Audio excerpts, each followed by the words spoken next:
Hey, Duce. Good to see you, my brother. Oh, yeah, it's a blessing. Good to see you as well, brother. So Chris Mann, Up from the Ashes, episode 2. Thank you for sliding in. We're going to go back a few years. I just wanted to catch up a little bit. Talked to you this week. Was able to talk about the history that we built together, but really just want to learn about you. Where you came from. We're in Sacramento. I know that's where you came from. I came back out here. Just want to learn about where you grew up. Let's just start. How'd you get the name Duce? Duce, Sevin Duce. I got the name Duce because my older brother, like not us just being from the demographic we come from, just even the region. We're both from the same neighborhood, as well as just us moving around, our mannerisms. There was a time where, we both kind of resembled each other, even when it comes to music and certain things. A lot of it just came from the relatability and stuff, to where individuals who know us within close proximity just started being like, oh, that's little Duce, like Sevin Duce, you know what I'm saying? So the name kind of was organic and how it came about. And then just even when it came to my older brother, like just the way we move, like wherever you seen him, you seen me, when it came to whether it was ministry, in the neighborhood, whatever it may have been. So that's kind of how the name kind of came about, as far as like just individuals kind of started putting, that label like, oh, Duce, or, some people be like, oh, there's a little Sev, or just whatever, you know what I'm saying? So that's kind of how it came about. Got it. So you have a couple, you have a life before. We talk about, you're probably known for your music, your career, and your brother Sevin, his music career. But before that, so you grew up here in Sacramento? Yep, born and raised, Sacramento, California. I would say I've been all over, due to kind of coming from a broken home. So, when it comes to that, mom's kind of moving wherever she can and, whatever she can do, in the meantime, to be able to get herself situated. So I kind of traveled everywhere among Sacramento. You did. So mom grew single family growing up, or? I had moms and pops was like in and out. So it was like, more so he was, it was kind of, when I seen him. And when I did, he was kind of more preoccupied with, raising another family as far as another woman and stuff. So yeah, but as far as like he came in and out. And then as far as mom, she was, she suffered from some mental health issues and had her own situation chasing, the American dream, the big house with the, the picket white fence. So she had a lot of issues and codependency issues from her mental health, to where, I probably had around maybe anywhere from like 12 to 13 stepdads. So growing up, there was a lot of men in and out of my house, abuse, certain situations along them lines. So, yeah. Got it. So when you were growing up, so you were moving around while you were with your mom, she'd just take you from relationship to relationship, more or less? Yeah. Hooked up in a relationship. At what age did you start raising yourself? It sounds like your brother was a part of your life, though? Yeah. So, my brother was a part of my life. He kind of was already doing his own thing, though. He kind of was, touring, doing whatever. As far as my situation, I kind of hit the streets around like 12, 13. I caught my first case around like 13, 14 years old, was already on ankle monitor. My first case, like, just trying to find acceptance, find love, and to be real, that was the real reason why I even gravitated towards the streets. I was searching for love. I was searching for acceptance. I was searching for somebody to tell me, things were going to be okay. Just when it came to accomplishments, being able to have that, pat on the back from somebody, things along them lines. And just even academics, like I really struggled in school, and really wasn't getting the help I needed. Or, when you come home, especially mom, she's working and also doing the best that she can to, raise me, as well as, tend to her relationships. So that was another thing, I kind of was put on the back burner when it was convenient. Growing up, it was kind of awkward because I was kind of more of my mom's man since I was 3 years old. Whenever, the man would leave, I'd become the man. Come back, back burner, So it was a little different, a little difficult growing up, trying to figure out, why these things are happening. So I gravitated, to the streets at a young age, trying to figure out what love was, or what it looked like, or just in any bit of embracement, just whatever that may be, So who were those folks? So who embraced you out there? Honestly, I had a lot of individuals embrace me as I was growing up, but as far as like where I'm from and like the individuals that embraced me and took a hold of me is, my neighborhood is Oak Park. So I had a lot of individuals out there, not just my brother. I got, other big homies that turned into brothers, and cousins. And like I don't have a biological family. I have a family who's from my neighborhood, like that's from my street, that seen something in me at a young age, even though they were still trying to find themselves. They kind of kept me a little bit closer, and I was kind of more favored and privileged than a lot of the other youngsters coming up. I was kind of around individuals that kind of had a name already and, was able to pull certain strings. But yeah, I got an older brother, Day Day. I got a cousin named Diedrich, Marcel, what I'm saying? He's from my neighborhood. He's gave his life to the Lord. Now he sings and all of that. So it's like we had a relationship before I was with the Lord in the streets where they were like, my immediate family. So what age was that? What age was that? From like 16, 17, all the way until now. Like, I had my first daughter when I was like 16 years old. Wow. So they were around for, my transition and just trying to grow up. And as much as I was still searching for acceptance and trying to find life, like as I was immersed in the streets, I made bad choices, and I ended up having a child, at 16 years old, my first daughter. Wow. So always with you, your daughter, or no?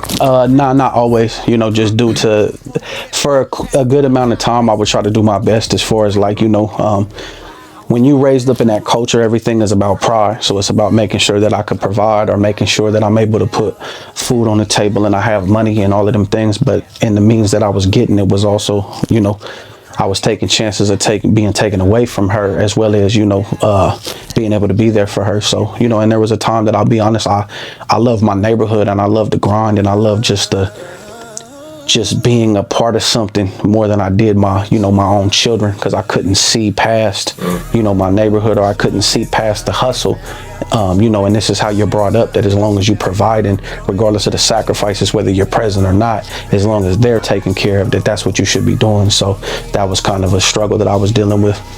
And so what was your hustle out there? Everything, to be real, from poisoning my community with drugs, robberies, whatever it could be, to put food on the table. I even got involved in, human trafficking as far as like pimping and stuff like that. So you had to make the money. Yeah, whatever it was. Like I didn't have a specific hustle. I was kind of, really like one of them, like a hustler, like whatever came along. If it was for a good deal, and I can double it, I could flip it. That's kind of where my mindset was at that time. Then you're older. The dudes in the neighborhood set you up to make sure you did your. I did. So I wouldn't say they set me up. I kind of, once you're kind of involved and you kind of immersed in that culture, like you kind of find your own name and, individuals kind of know what you got going on, and nobody really cares who your family is as long as you buying from them, or else, you hustling with them or whatever else it may be. But as far as like them setting me up, nobody really, I would say, set me up. Now, when it came to as far as like, lacing my boots and educating me, on certain things when it came to that lifestyle, oh yeah, definitely. Like every one of them made sure that I was, educated a certain way. Got it. You started catching cases at 13, 14, and then the streets at 16, 17, had a baby. Yeah. Had your first kid, so women were always part of it. Yeah, women was always part of it, and just due to the dynamic of, what my situation was, and just, the way that I grew up, I was really never loyal to anything. Like I didn't have any loyalty when it came to like, being with my child's mother, like when I met her, I had numerous amounts of women. When I was with her, I had numerous amounts of women, and it followed all the way on until I would say the last probably like maybe 10 years ago is when it finally stopped, to where I was able to finally become, and work on myself with the Lord and really dig into what my issues were and do a lot of self-examination and uprooting from learned behaviors to really be faithful. Because even as much as I would say I was never faithful to anyone, I would say, like even relationships, whether it's, that, or just even when it came to even my faithfulness to the Lord, like as much as I immersed myself and was saved, there's a level of faith that you have to have in being faithful with God. And there was areas of my life that I was reserved to other things. I always had a plan B.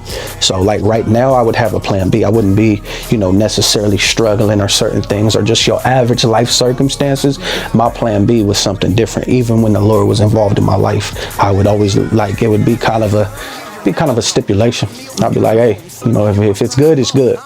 If it's not, my routine. So got it. So talk about that loyalty thing. You said that you weren't loyal to loyalty, I think that's something that word gets like thrown around a lot as far as what loyalty means, because there's a different perspective of loyalty with every person. And when we think about loyalty, we can think about the English word and what loyalty means and the definition of the dictionary. But then when we look at loyalty when it comes to what's biblical loyalty look like, and so I would say there was things I would say I was loyal to, but I was loyal to them to a fault, and it was also out of arrogance. It was out of pride, and it was a sinful loyalness. I was loyal to things in a sinfully wicked way. I'd be loyal to my neighborhood. I'd be loyal to the hustle. I'd be loyal to, certain individuals that I knew could benefit me. I was loyal to certain relationships. Very, had an opportunist mind. Very, any opportunity that may arise, that was where I was loyal at in the moment. So when you begin to get in the word and you understand God's loyalty, like there's no stipulation in the loyalty that I should have with God and knowing what he's given me.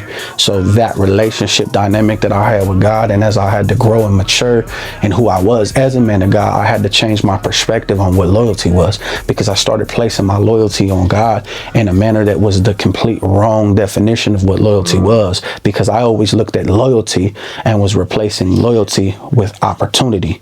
So I didn't even really know what the word loyalty was, or even really how to apply that, because my way I was raised, I was very manipulative. I knew manipulation, I knew opportunity and all these things. So as far as being loyal and like loyalty, I didn't really learn that until as I became more of a man, like growing up, like late 20s. That loyalty piece and you talk about, because you think that it's somewhere down the line it's going to fail you anyway, right? With your family. Mm-hmm. Yeah. It's tied into, it's tied into previous trauma, and understanding what trauma is and triggers and certain things. You don't realize that these things trickle on down all the way into your relationship with God. Uh-huh. So share with me. So you got 16, 17 in the streets, hanging out with your people. Until what time? How long were you doing this? Was your brother still very in your life? Yeah. So my brother, we biologically aren't brothers. I'm more adopted into his family, like his mom's, his dad, his sister and all of that. So like when we met, like he was catching flack from mom and pops because, he's a grown man. And it's also like, who is this kid? Like, who is this kid that where did you find him? Because now he's coming home with you. Like, it's almost like, in that essence. So like with me and my brother, because being from the same neighborhood and even music and certain things, like we got connected through that. But we got connected and built a relationship due to God. Like he used to minister the gospel to me in the streets, and he was still struggling and dealing with certain things. So as he was educating me and just knowing my situation, I pretty much got adopted into like his family, like from his mother, his father, his sister, his brother. And so like we're biologically not related, but he's kind of been there knowing my situation. And since I've been in the streets as 15, 16, and throughout my daughter's life, me throughout whatever they got going on in their family, like his brother and sister, like I'm considered, mom and pops, like when Christmas happens and stuff along them lines, like throughout the years, that's what the situation was, just due to me not having nothing. So you guys grew up in close proximity. I mean, where'd you see him and how'd you get to that? So my brother always had he always had a name, as far as like even when it came to like not just the music, but just him wanting to do the best with what he had as far as who he was. And like he kind of grew up in more of like a the church dynamic of having parents that were in pastoral ministry and stuff along them lines. So our lives were completely different, like and as far as when it came to him still searching for acceptance and having his own issues and struggles, so we kind of just bumped into each other through like music and through like being from the same neighborhood and stuff along them lines, and then just built a relationship due to we bumped into each other as far as over here, like towards Lincoln Village, like out here in the east. We bumped into each other out here because I end up staying like somewhere down like near College Town, like over there, like off of Power Inn. Yeah. And then, so there was a local studio, like one of my brother-in-law, because I got a sister, so like my brother-in-law's partner had a studio over there, and then he was like, hey, Sev is doing features, we could put something together or whatever. So we end up just doing that, like just doing a feature at first, and then not knowing each other all the way, but having being from the same neighborhood and kind of knowing similar individuals was like, okay, hey, take my line if you're going to be out here, if you need anything. And so we just kind of built a rapport on that. But as the relationship and things got deeper, and kind of him knowing my situation, and just him having a heart after trying to be there for individuals, and just kind of seeing, where I was at being young, and just even my situation with, having a kid already, at the end of the day, like, people thinking this my little sister, but it's like, nah, this my child. Like, I have a daughter that's, riding around with me at 17 years old, that, to where, and that even put a lot of strain on my relationships with individuals when it came to, some of my partner's parents and stuff along them lines, just kind of like, hey, I don't know if I want you around him anymore. Like, he's kind of got a lot going on. So, but yeah, to answer your question, yeah, that was where we end up kind of like meeting at, just kind of where we bumped into each other at. And then it kind of just kindled from there, and even into, his family, like, adopting me into, their household. And as far as just knowing like, okay, obviously he's going to be around, and then, like I said, it was just a dynamic to where they kind of used to like kind of at first was wondering, like, who is this child? Like, you're bringing around a kid, like, and he's everywhere we see him, or whenever you around, it's like all you grown men, and then you have a young, like, they consider you to be a child when you're 16, 17 amongst adults. Like, who is this dude? So, but yeah, that was my situation. Had they been saved? My brother had been saved, but like I said, my brother grew up in a manner to where he was, he was learning and teaching as he went. So I was many mistakes as I already was struggling with. I'm also struggling with, as somebody's leading, going through their mistakes as well. So we got a different dynamic with him being saved, because there was issues he was still going through and learning. And as I was going through them, as much as I was bumping my head and making mistakes on my own, like, I was also living through certain mistakes. And, as you go through when you have any leader, throughout leadership and, the stuff along them lines, it just so happened that in more close proximity, this ended up being my brother and his family adopting me, like, not going to the courts because they already knew my situation. Like, there's no reason to go, but like, you know what? I'm gonna take you in, we're gonna raise you, like, we're gonna do what we can, we'll be here, and it was really just due to even moms and pops not really being too much in the picture as much, but them knowing what's going on, because my brother was already outside. He was already kind of doing his thing and been traveling. He had a record deal, I think, at 16 years old. So, like, by the time me and him is meeting, he's still struggling in the streets, but he was able to travel and see things and minister to me in a way where I didn't comprehend anything beyond my demographic. He was able to give me insight beyond my demographic that was also helpful. So he was able to love you in spite of all the stuff you were going through, or because of the stuff you're going through? Well, no, because I don't. So yes and no. I think a lot of it had to do with, there was also a piece of him that seen, an individual searching for acceptance, no different than I was. So there was a piece of him that seen him in me, and that was a big dynamic of also our relationship. Because even though he had moms and pops, there was still a dynamic of him searching for acceptance, and him not fully submitted and surrendered onto what the Father had for him going on. That he could also see that there's a lot of issues and mistakes and areas where I was falling, that he was able to relate to. So I think that was the biggest dynamic of our relationship, is not just him loving on me, but there was a similarity and a relatability just due to our situations and me being young. Like, I was already, my brother ain't have no kid. Like, I'm already having a child. Like, I got a different scenario. So you have more than just you raising your daughter. Her mother, she did her best. She came from her own broken home and own situations, and misery loves company.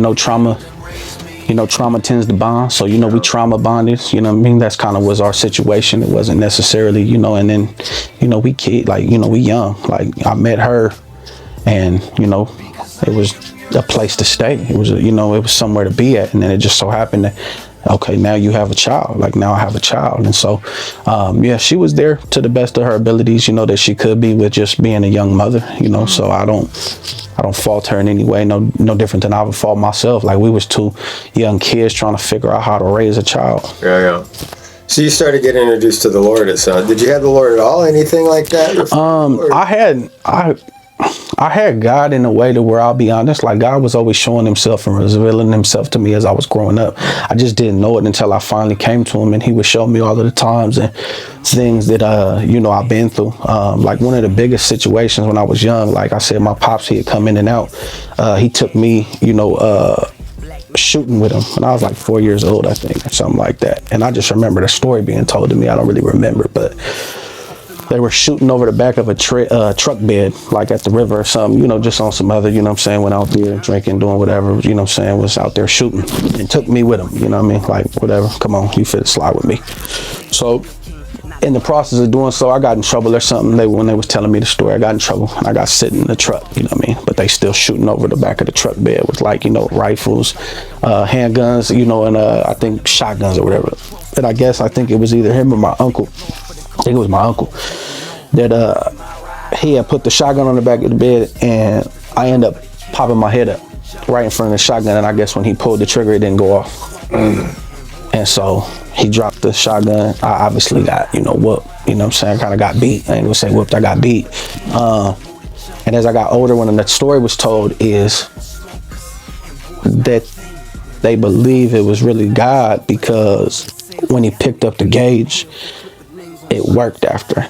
So they was able to shoot it right after. So they told me the story, obviously, when I later on in life became a man and they see my walk and all of that. Like, I end up, you know, moms and them, obviously she found out it was a lie, but found out, you know, where I am at in the Lord, and told me, like, you know, they believed that the Lord had his hand on me, you know, from as I was a child. And then just certain other situations, you know, I've been through and stuff along them lines, that, you know, that was one specific situation where moms and, you know, them telling me the story was kind of like, you know, that was one of the moments where even if they couldn't believe, once they seen where I am now, they believed that was a sign, and they wanted to make sure I knew that obviously what I'm doing ain't by coincidence. Amen. So cool. So yeah, so as you grew up in the streets and then you started coming to the Lord, when your brother was ministering, was there a transition time in your life that you said, you know, I better start getting serious about that, or just kind of slowly turning towards the Lord? I would say I was dealing with all of my struggles, and even gangbanging still being a part of it, thinking I was saved at the time, just due to, because that's what was going on. Like, you know, my brother was still struggling, so it was like, we doing Bible studies, we doing, you know, prayer, we doing all of that, but still, you know, running back to our same vices, you know what I mean? I'm still drinking, I'm still blowing, I'm still like, I felt I was gangbanging righteously, like, all right, I ain't no problems, but if there is problems, like, I'm not gonna turn nothing down. So it's more so I ain't looking for anything, but, you know, I'm still from where I'm from, and if there's an issue, you know, I'm gonna handle my business. So that's kind of the lifestyle I was living for a cool minute, until, you know, the Holy Spirit came through, you know, one of the brothers, Zion, and ministered to my brother about, you know, the dynamic of the situation, you know what I mean? And my brother was able to receive it from the Spirit. And then when it came to putting down, you know, as far as gangbanging and that gang culture, that was a whole nother situation that had to come. But as far as like, yeah, like the dynamic of me fully surrendering, I didn't understand what fully surrendering or submitting was, because at the end of the day, when you coming up through something and being led by someone who's still struggling with their own vices as well as your own, and you're doing the best that you can do, like, I'm not gonna lie and act like our heart wasn't in the right place. We just weren't being taught properly. And as far as I only knew what I knew even through my brother, because we moving around together. But as far as we still ministering the gospel, we feeding the home, like we doing everything we doing now, just was still going back to certain vices and still having to figure out where we're gonna live, you know, and put our head at the end of the night. So it was a different dynamic of when we were trying to really, like, you know, fully surrender and get situated. But as far as we were still doing everything we're doing now, it just was falling victim. And, you know, when it came to our vices and our struggles and things along them lines. So that was something. So you lived the double life, yeah? Mm-hmm. Yeah, definitely. Absolutely. And you would justify that because you still had to make your money and do all those things? Or was it more pride? Did you see yourself more of a... No, everything was out of survival. Like, even when we started, like, doing that, like, we weren't really, like... My brother always, like, had music, so his hustle was a little different than mine. It's like, he's the one who put me on learning how to hustle righteously, even when it came through the gift. Like, you know, this is blessing people, but this is also the Lord giving you a way out. Like, you know, he was helping me be able to wean myself off of the excuses to still go back to be able to hustle. And that's one thing I'm grateful for. Like, you know, anytime I would struggle or I'd be ready to fall off, there was a level of him that had a different hustle, and he's been exposed to different things, so he knew that there was also a different way, even though he was still struggling in his own areas when it came to getting his bread at times of need and survival mode. Like, we never really did nothing out of just being heinously trying to, you know, like, gather funds or just stack bread up a certain way once we came to the know, like once I came to knowing the Lord and even him struggling, like that was, even though hustling was still part of it, it more was survival mode in that essence. It was no longer like, all right, I'm going to do this and I'm going to stack my bread in A through Z. It was like, nah, this is a means to an end. And no different than it was a means to an end before I met the Lord. I wasn't trying to just continue to be in the streets or continue to hustle. There was a piece of me I'd struggle where anybody would from the hood, where you got these Pablo Escobar dreams, you feel me, these fantasies of what you could be. But as far as when it really came down to it and I was really able to pinpoint what really was going on, this was all out of survival. Like this was, you know, at the end of the day, that's really what it was, you know what I mean? So coming to the Lord, even, you know, there was a different dynamic. Like he had a different, like I said, he was able to open my mind to different things because he's seen different things. And at a young age was able to already travel the country, go to Africa. Like his life was different. So he was able to give me a perspective and show me things in real time when it came to hustling and it came to righteously being able to survive. And even when it came to us doing things at times that we, you know, like I said, it was, there has to be no other option, you know what I mean? So that was kind of the situation. But yeah, I'm grateful for that, like him showing me something different, because everything we was doing at the time was just out of survival. So the conviction starts happening to you, the Holy Spirit starts moving, or is there to be real, conviction, that like conviction would be me flushing a bundle and then going back to hustling a year or two later when I hit. So yeah, there was always conviction, but it wasn't, I wasn't fully surrendered or submitted. So the conviction couldn't really all the way put me in a place to where I always had reservations. There was always a plan B. So yeah, I'll be honest, there was plenty of times I flushed a zip, or when it came to, you know, a bride, you know, when it came to, you know, me having a woman who I, you know, was in a moment ready to choose up and do whatever. It's like, nah, I'm good. And the moment I pray for you and give you the gospel, you catch me a year or two later down the road or something, I'm struggling. It may be a different story, but conviction was always there. I just didn't know how to fully submit or surrender onto the conviction when I wasn't in a space to where I felt I didn't need to lock back into survival mode. So that was always my thing. As long as everything going good, I'm good. If it ain't going good, I'm doubling back.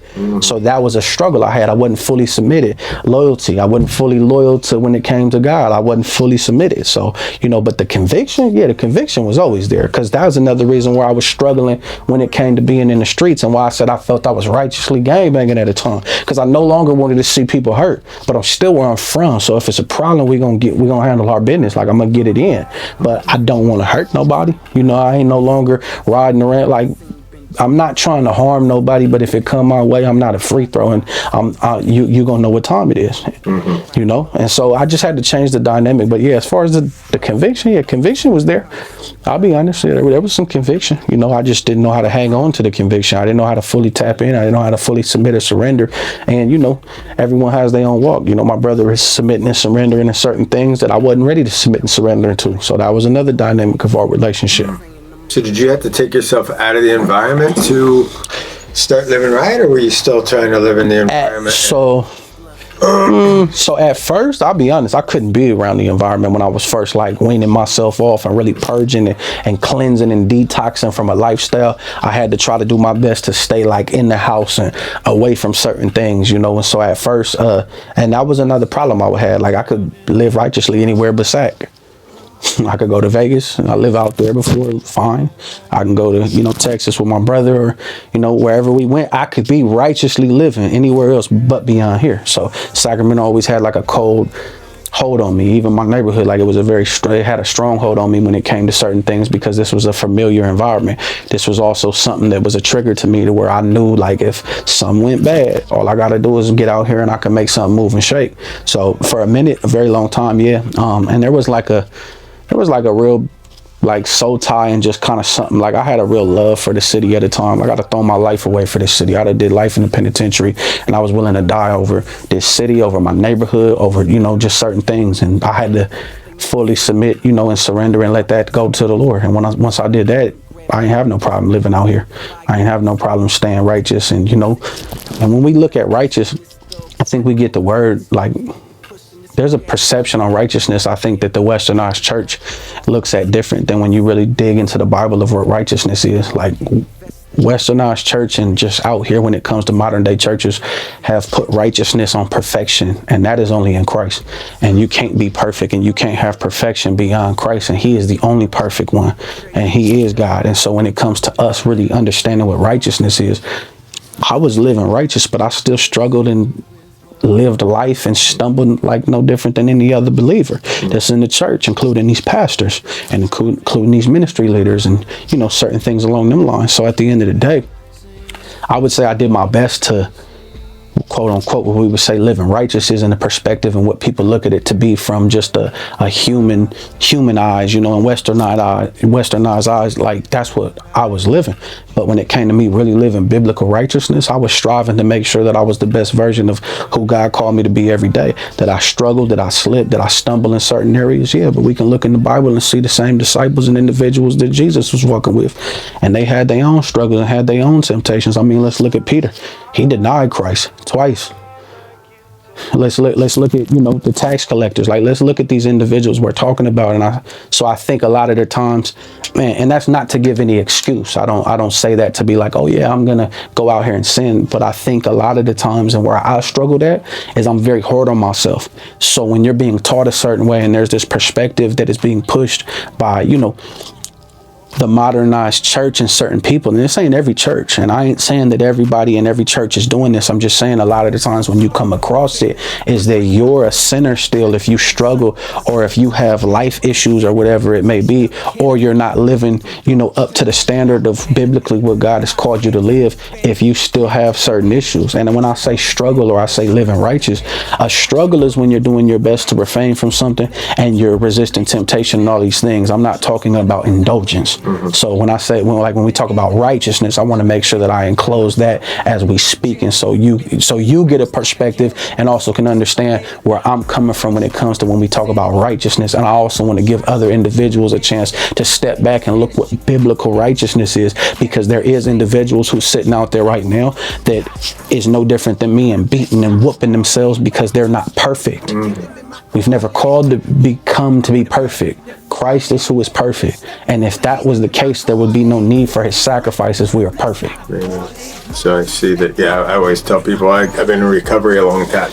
Yeah, exactly. Yeah, that's a blessing. Celebrate recovery. I always tell people they should have to do celebrate recovery, go through the steps before they go to the sanctuary. Yeah, they definitely. Really look at who they really are. Definitely. How they fall short of the glory of God, really. Exactly. It is, right? So I find that to be so true in my life. And I was a non-believer, secular life, grew up in a secular family, but I saw the hypocrites and they were in the church. And so I said, no, we all fall short of the glory of God. But when you can do that, then you can serve others righteously. So I just found that to be so true in my life. I find that funny. So anyway, as you got walking through this life, I'll share with our story. I think, Yeah. I've been doing employment for a very long time. I've been in the field of social work for almost 30 years. And so when I met you, it was fairly special because I think I was the first one to get you a W-2 job. Yeah. I find this separation. I think dudes that come to the Lord or try to change their lives, they're very entrepreneurial, but surrendering to become a W-2 employee is very difficult for them.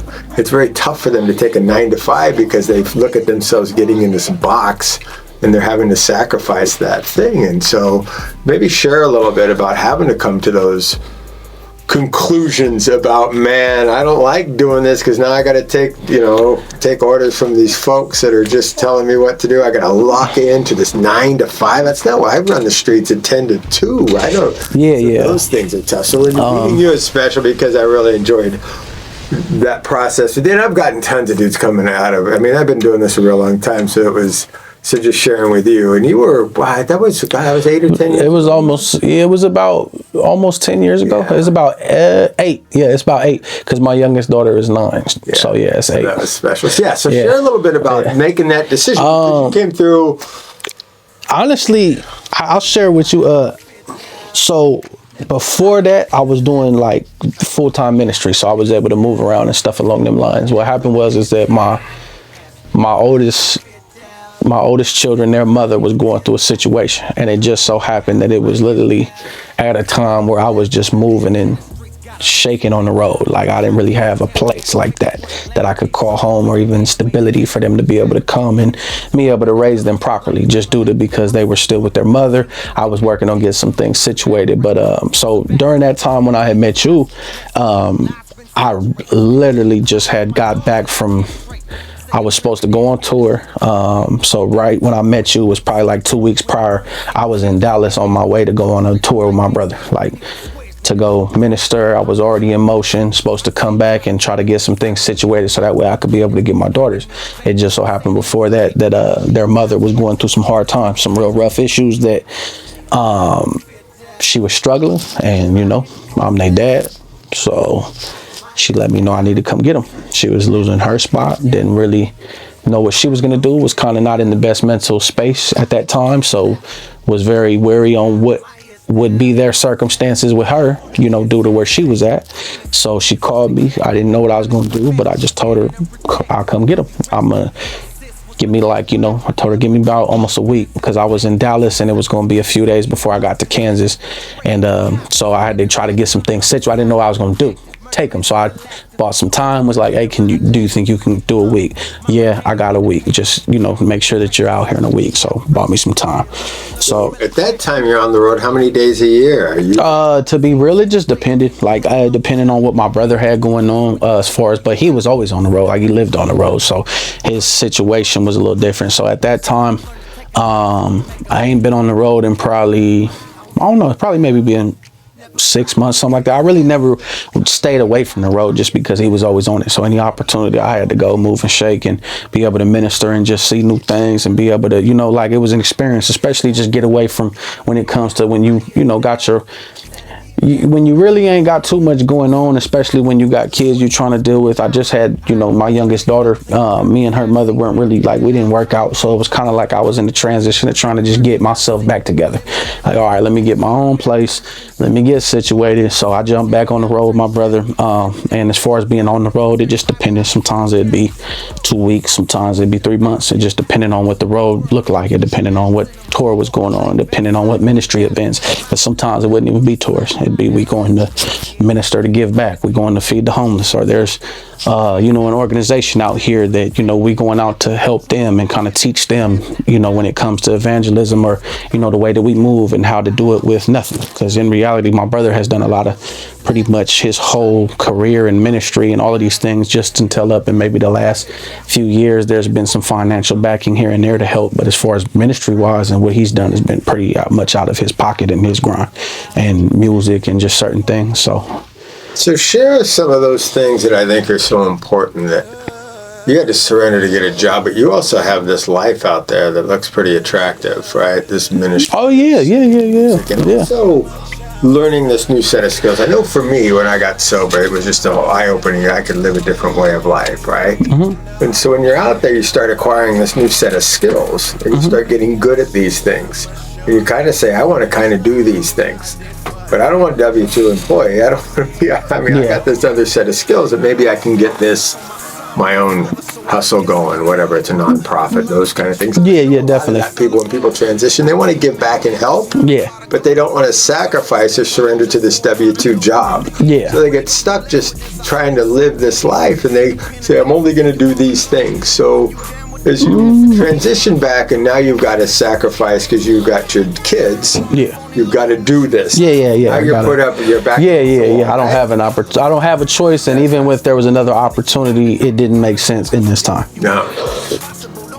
I would say it just depends on your circumstance, because at the end of the day, there was something that was a driving force that was forcing me to submit and surrender to a W-2. Because I'll be honest, I probably wouldn't have submitted to a W-2 if there wasn't something else driving me and a force that gave me no option. But I have to sit down. I have to focus on being able to go get a job, because there was things that I needed for my daughters, that also why I needed to submit and surrender to the W-2. My daughters need health care. They need certain things. There were certain things that only a W-2 could give me in that moment. And even though even submitting to a W-2, even whether I had an attractive lifestyle, or when it comes to entrepreneur spirit and all of these things and new skills that I've learned and that I could have leveraged in the area just in that moment, I didn't really view it as submitting to a W-2. I viewed it as necessity. I viewed it as a source and a resource that I had to have to be able to properly take care of my daughters, and knowing that these children are going to, like I said, they're going to need health care. They're going to need benefits. I'm going to need to be able to utilize resources through, the welfare system or the public works right now. I need all that I can get just due to my situation, because I didn't have nothing going on. I didn't have nowhere to go. Even when it came to staying, God bless, I got a sister in the faith. God bless my sister Sonia.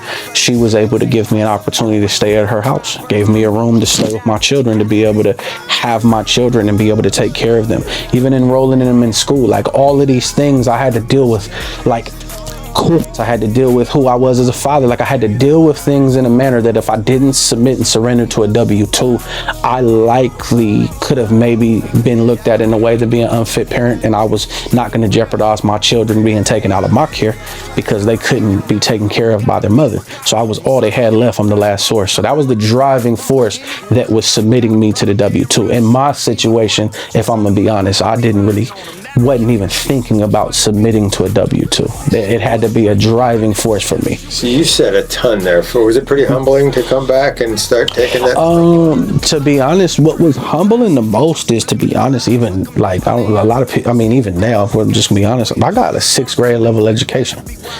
So it was more than humbling, because I'm having to fill out paperwork. I barely can spell, read all of these things. And even now, as I'm growing in to be a man, like, these are things I'm still having to put on, because I spent my majority of my life in the streets. And when also you're a troublemaker, when you are a kid, I'm not even say a troublemaker, just a kid who was crying out. And just in the way that I was crying out, we always look at it to be behavioral issues, and we're like, that's a bad kid, or these things. No, I was crying out for help. Just nobody knew. And back in my generation, and mental health and therapy, like, them things weren't even like, you just need to get it together. That's all it was. It was more so like, bro, you gonna grow out of this, get it together, stop being out of pocket. That was it. So it's like, and as in that generation in the school system, is they had the capability to be able to push you on without you academically being there to not deal with you next year. So that was my process. Is every class I was in, it was like, oh, he's good. Boom, he's good. But I was never good. Like I said, I got a 6th grade level education. So when it came to like the humbling effect of having to fill out paperwork, having to go to, meetings with the schools to get my daughters in schools, when it had to go to doctor's appointments, when it had to go to even, the welfare office, fill out these packets. Like, bro, this is like a level of paperwork and a level of everything being dumped on me at a time that I didn't even know how to comprehend or do. And I was very fortunate and grateful that, even with my sister Sonia, to help me navigate certain paperwork, to be like, hey, this is what you're going to need, A through Z, And so I'm grateful for the people around me. But yeah, as far as that would be I would say the most humbling effect is, not only is it you're not prepared for this and why it was humbling, but it's also, academically and just even comprehension wise, like, bro, only thing I needed to comprehend was being able to how to structure a budget in this to work for when the hotels needed to be bought and food and A through Z. Like, and that's the sad part, is I didn't know how to do any of this.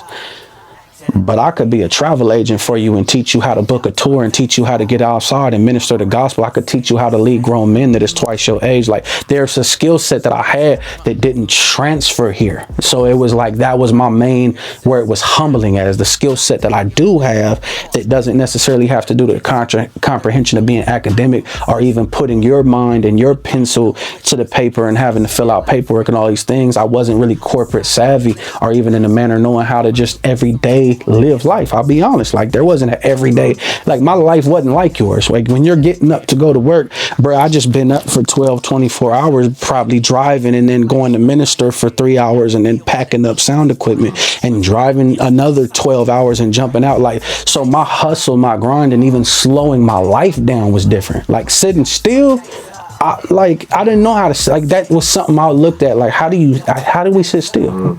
Like, how do you do this? So yeah. So that was a lot of humbling. So I would say that, just to give people the perspective on that, because I always want to be transparent when these questions are asked, because I don't ever want to leave out the individuals who may be in my boat. I don't want them to be like, man, bro, I thought like, well, how come I struggle or whatever? So I like to do my best to be transparent. So when people understand, when you're looking at the cover of this book, or just even if you see me somewhere, or, whoever may be able to hear this later on or watch, I just don't ever want to sit here and act like I sugarcoated or swept certain things under the rug, because I don't want to forsake the blessing or just even the breakthrough that God may be able to do with you, just being able to hear and understand that there's somebody else who was in your shoes or just struggled and it wasn't easy and academically, and just not having the family or whatever else. So you got to rely on just, at times even strangers to help you out. So that's a big one you talk about. Yeah. You did get to go to a job club and you got some other little stuff, people you had to like blind faith that they'll help me out. Yeah, exactly. They promised me some things, and when we get in a system, nobody's helped us out. We just kind of get this money, get this situation. And where you come from, you seek that, right? And where you come from, promises are false. Like these are false promises, and the pretense of what a promise is. Once again, it's an opportunity. This is tied into something that's beneficial, and once it stops becoming beneficial, this promise will be broken. I know that. So it's like that's another thing when you're coming into things with trust issues. So there was like a complete tear down and rebuild of your mindset and just even who you are as a person. And even when it comes to starting to remold your identity is no longer you're on the road. Your identity is no longer you're moving and shaking without your responsibilities right here. You still had them, but yes, I get them, summer times, there was a set schedule that was different. So it's like, I knew, okay, cool. Summertime is where more than likely I'm gonna have my children for this 2.5, 3 months. I know that, boom. So I would always make sure to do my best. And when I would get them, or if depending on if their moms was tripping or my situation, so it was hit and miss. But stability is something that I want to make sure that I touch on for people as we're speaking. It's because there's a level of stability that I never knew and didn't learn until I had to really sit down, and I'm still learning, because I still staying in one spot is difficult, because at the end of the day, you're also built on resources. You're also built on what's going to be the best and beneficial, especially when it's no longer you. So it's like, even at times when I would want to stay or I'd want to go, it's like, okay, I have to start calculating what's going to be the best situation. It's no longer me, it's my kids. It's, what am I going to do? So I wanted to touch on that too, with submitting and surrendering, not only the vulnerability and how much it was, but just stability and how much you don't know you need it. And when you have other young lives that you're taking care of, I'm talking about young, my daughters was at the time 9. My oldest was she was a little older, probably like 11, 7, and 6. And then my youngest was 1, but she was with her mother, and I'd get her during the weekends. But my immediate 3 that I had to take care of, and being a father, and them coming from the same coming from a similar situation that I was, and them having their own crying out issues and coming with me, and just even the disconnection with, father and daughter because of what they were being, psychologically conditioned over there to their mother to believe. So it's like there was a dynamic as far as like, you're having to raise kids with behavioral issues now. You even handling your business is very unprofessional, because I can't go in anywhere and look professional because I got no one to watch my kids right now.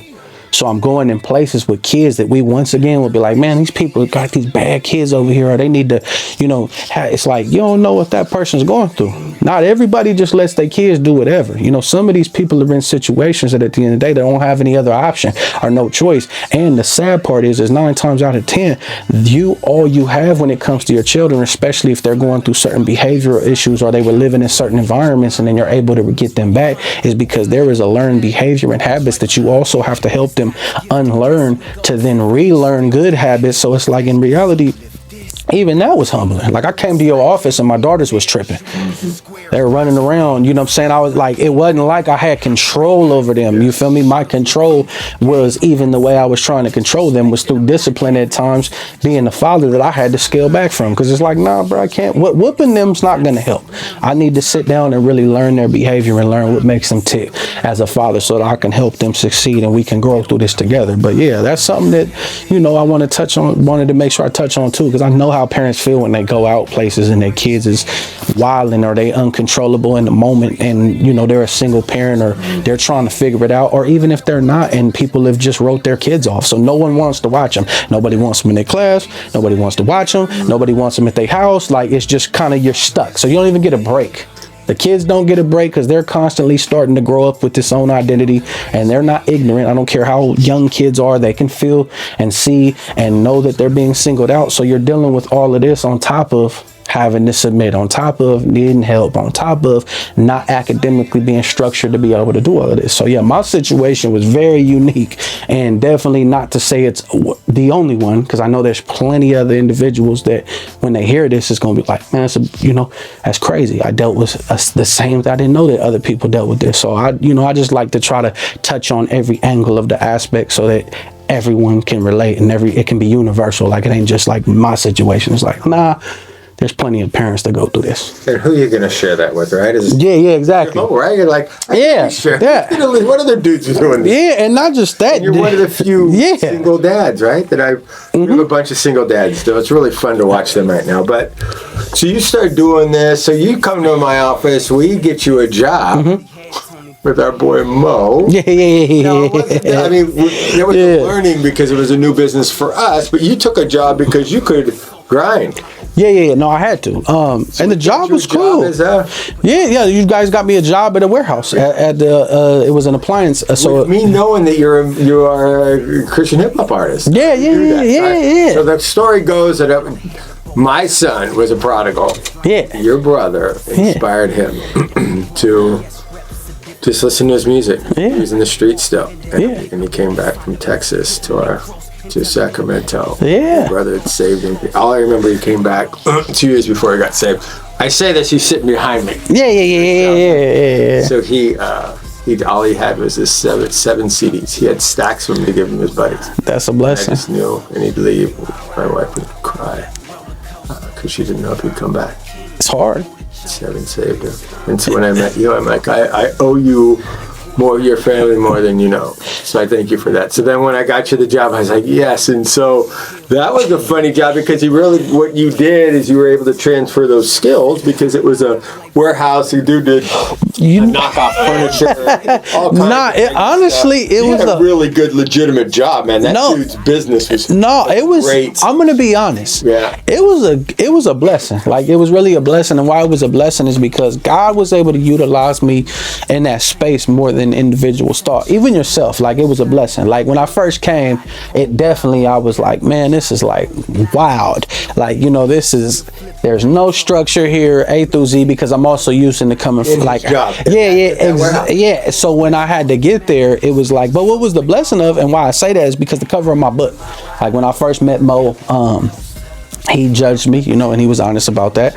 Obviously, the clientele I'm dealing with, is coming from Rockland, Granite Bay, and certain things, because these are also, he had... So higher income. Yeah. So higher income folks and individuals who necessarily may look at me to maybe have their own bias. I don't knock people for having triggers or issues when they see somebody who may have done something to them or just something they may have seen on TV. Plus, he's got his own culture. And so that was another thing. I'll be honest, that was another thing that was a blessing, because I'm dealing with, my boss is a Muslim, his dad is a Muslim, and they're there pushing their little line on what they got going on, and it wasn't nothing disrespectful. That was just their culture and what they adhere to as far as their religious view and their worldview, and so it was a blessing. So we had a common respect with each other when it came to conversations or certain things, and it was humbling because Mo was also younger than me. So I had a younger boss who was also still, doing everything on his own. This is his business, this is his show, this is what he has going on. So when I first got there, I think the biggest thing was the cover of my book, and they ended up getting privy to who I was through. There was another brother named Tyree who ended up working there. So Tyree was cool. He ended up getting privy to who I was, so he kind of smirked and was laughing and kind of like on the low, like hit me up about it, and we talked, and he kind of knew who I was and was like, man. And then like they end up catching wind, so they started like, man, you be in here with your head down, you be trying to play like you on, A through Z. You just kind of, I was like, no, it ain't that. I just try to be respectful and do my own thing. Like, I'm not into throwing around who I am. I'm not into throwing around what I got going on. I'm really just, at the end of the day, here to work a job. So what it was is, they didn't realize how well-rounded I was at communication. So as I end up working my way up to be a supervisor inside the warehouse, overseeing deliveries, being able to, even to a point to where I was on the floor making sales and I was just shooting them to Tyree, because I had a way of being able to communicate even with higher end individuals, because it's not really about the cover of your book. It's about just communicating and being your authentic self, and, being able to educate individuals in your department or what you have going on. They're coming there to buy a product. I knew more about the product than even the salespeople did, just due to because I was having to deliver it. I was having to install. There was a lot of things we were having to do with the product, with the appliances and with the furniture. So I knew a lot about it. And when it comes to certain things, I'm big on doing research and what I have my hands on or whatever else I do. So that's another thing. You had to do that with your brother, right? Yeah. So I already had these skills. Exactly. I had these skills. I think there's a big thing that we don't talk about, being in the streets. You have to be aware. Yeah, definitely. Yeah, definitely. Yeah, I'll be honest, when it came to that. Plus I think there's so much to be talked about, this high level of respect for the brothers who mentor you. Yeah, you definitely. automatically go into jobs where you have this, you kind of feel like you're mentoring Mo, but you also know he's got these high-end customers that you look at like people are going to mentor. You have something to share with these folks, and they're there to buy something. So you're doing the research to help them understand. Yeah, and I was also had a different, once again, I had a different thing that I held I have a different standard. See, I can't do nothing or try to swindle nobody. And not to say that brother was doing that, but there was areas in when it came to educating the customer, you still need to run a business. So the more profit you make is going to keep you in business, all of these things. I still also knew when it came to keeping your business running in certain things that I was trying to help him implement in his, so he would get like new appliances, and he had a tendency of wanting to put the newer appliances towards the back. And then he had a problem getting rid of like these brand new KitchenAid microwaves that were super expensive. And so I just started teaching him in a manner of, why are you worried about selling these? I can't get rid of them, this and that. Yeah, you can. I said, you got the microwaves for literally like $50 to $100. Every person that comes in and buys a fridge, they get a free microwave, whether they want it or not. Just put it in the price of the fridge. And he kind of like stood back and was like, what are you talking about? I said, and another thing, we need to recalibrate and kind of like redo the showroom. Like, we need to bring all of the new appliances that are shiny and all of these things. Like, there's a lot that has to do with psychological and touch and feel and eyes. I was like, you need to bring all of this to the front. And so he started seeing that I had a different level of skill set than he did running this company. Also, when it came to sales and being honest with people in certain things. And I'll be honest, there was a level of trust he had to give me, because he didn't know me neither. Like, he didn't know me from a can of paint. I don't own no business. This is a young man that came into a business and was able to kind of like really have a different level of funding in certain things that I didn't have. Now, he could have chose to listen to certain things I said and had advice with, and he chose to listen to certain things and chose to not. But there was a level of things I was able to bring to his company why I was able to be promoted to supervisor, because there was a different level of what I had. Like, I wasn't just in the warehouse. Like, I could come to the front. Like, there was people who were coming back to buy appliances and coming back and being returning customers, not because of the business, but because of me. And so that's another thing he told me why he was like, I'm going to promote you. And it's not because of what you're doing here. It's because there's like, whatever you have, like whatever you're doing, you're doing a great job at it, because people are remembering you. Like, they're not remembering Tyree. They're not remembering the sales team. They're not remembering me. They're remembering the experience they had with the individuals who got tats on his face. They're remembering the experience with you. So that I want you to be, and he put me in a position where I was supervisor, and when it came to deliveries and certain things, and it came to, even the way I scheduled deliveries, because I was able to transfer skills like we were talking about when it came to touring.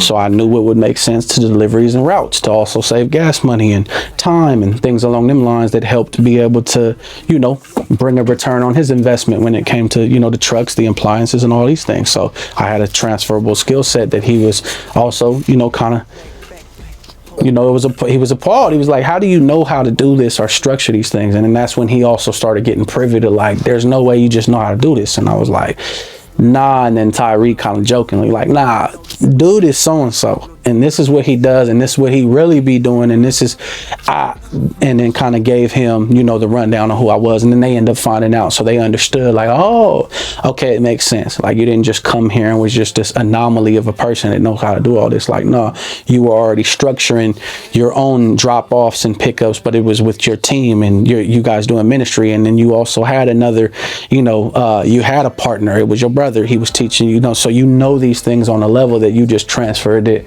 to being able to deliver appliances, because I know how to schedule things like, oh, we need to deliver this fridge first and this fridge needs to be last because this fridge is the furthest away in the morning. We need to be the closest to the shop at this time because we'll be able to beat traffic and less overtime. Like there were certain things that I even was telling him like, bro, I'm really doing me a disservice when it comes to the overtime, but I'm just trying to show you like what I'm trying to implement for you even when I'm not here. Like this is something that you could take with yourself where it comes to scheduling and, you know, the region and demographic, and it comes to the mileage of what these trucks are getting. So it was a different level of just transferring the skills to where he was able to kind of see things from a different perspective, because he was just, you know, run and go, like, you know, hey, this, that, and I'm like, man, this ain't gonna work for you long term. Like we're gonna have to figure out a system. This is how this is gonna work. So yeah, nah, Mo was cool. Like I said, man, we had our differences, but it wasn't no different than any boss and, you know, obviously employee that you had felt had a, you know, was an asset to your company that you also had moved up. So,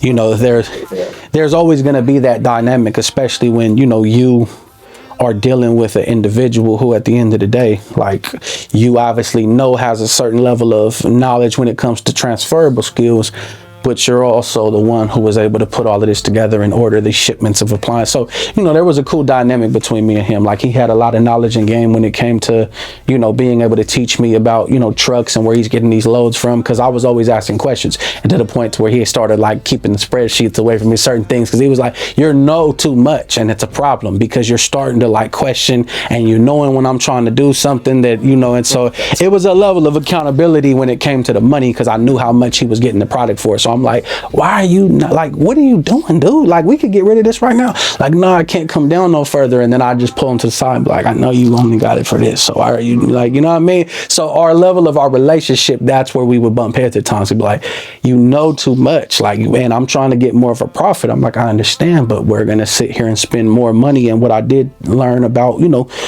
venues and certain things is square footage. Anytime you have to pay for lights, AC, and something to be on all the time, that's money that's being wasted and not coming in. This fridge is taking up a certain amount of square footage that equals out to this level of dollar amount every day.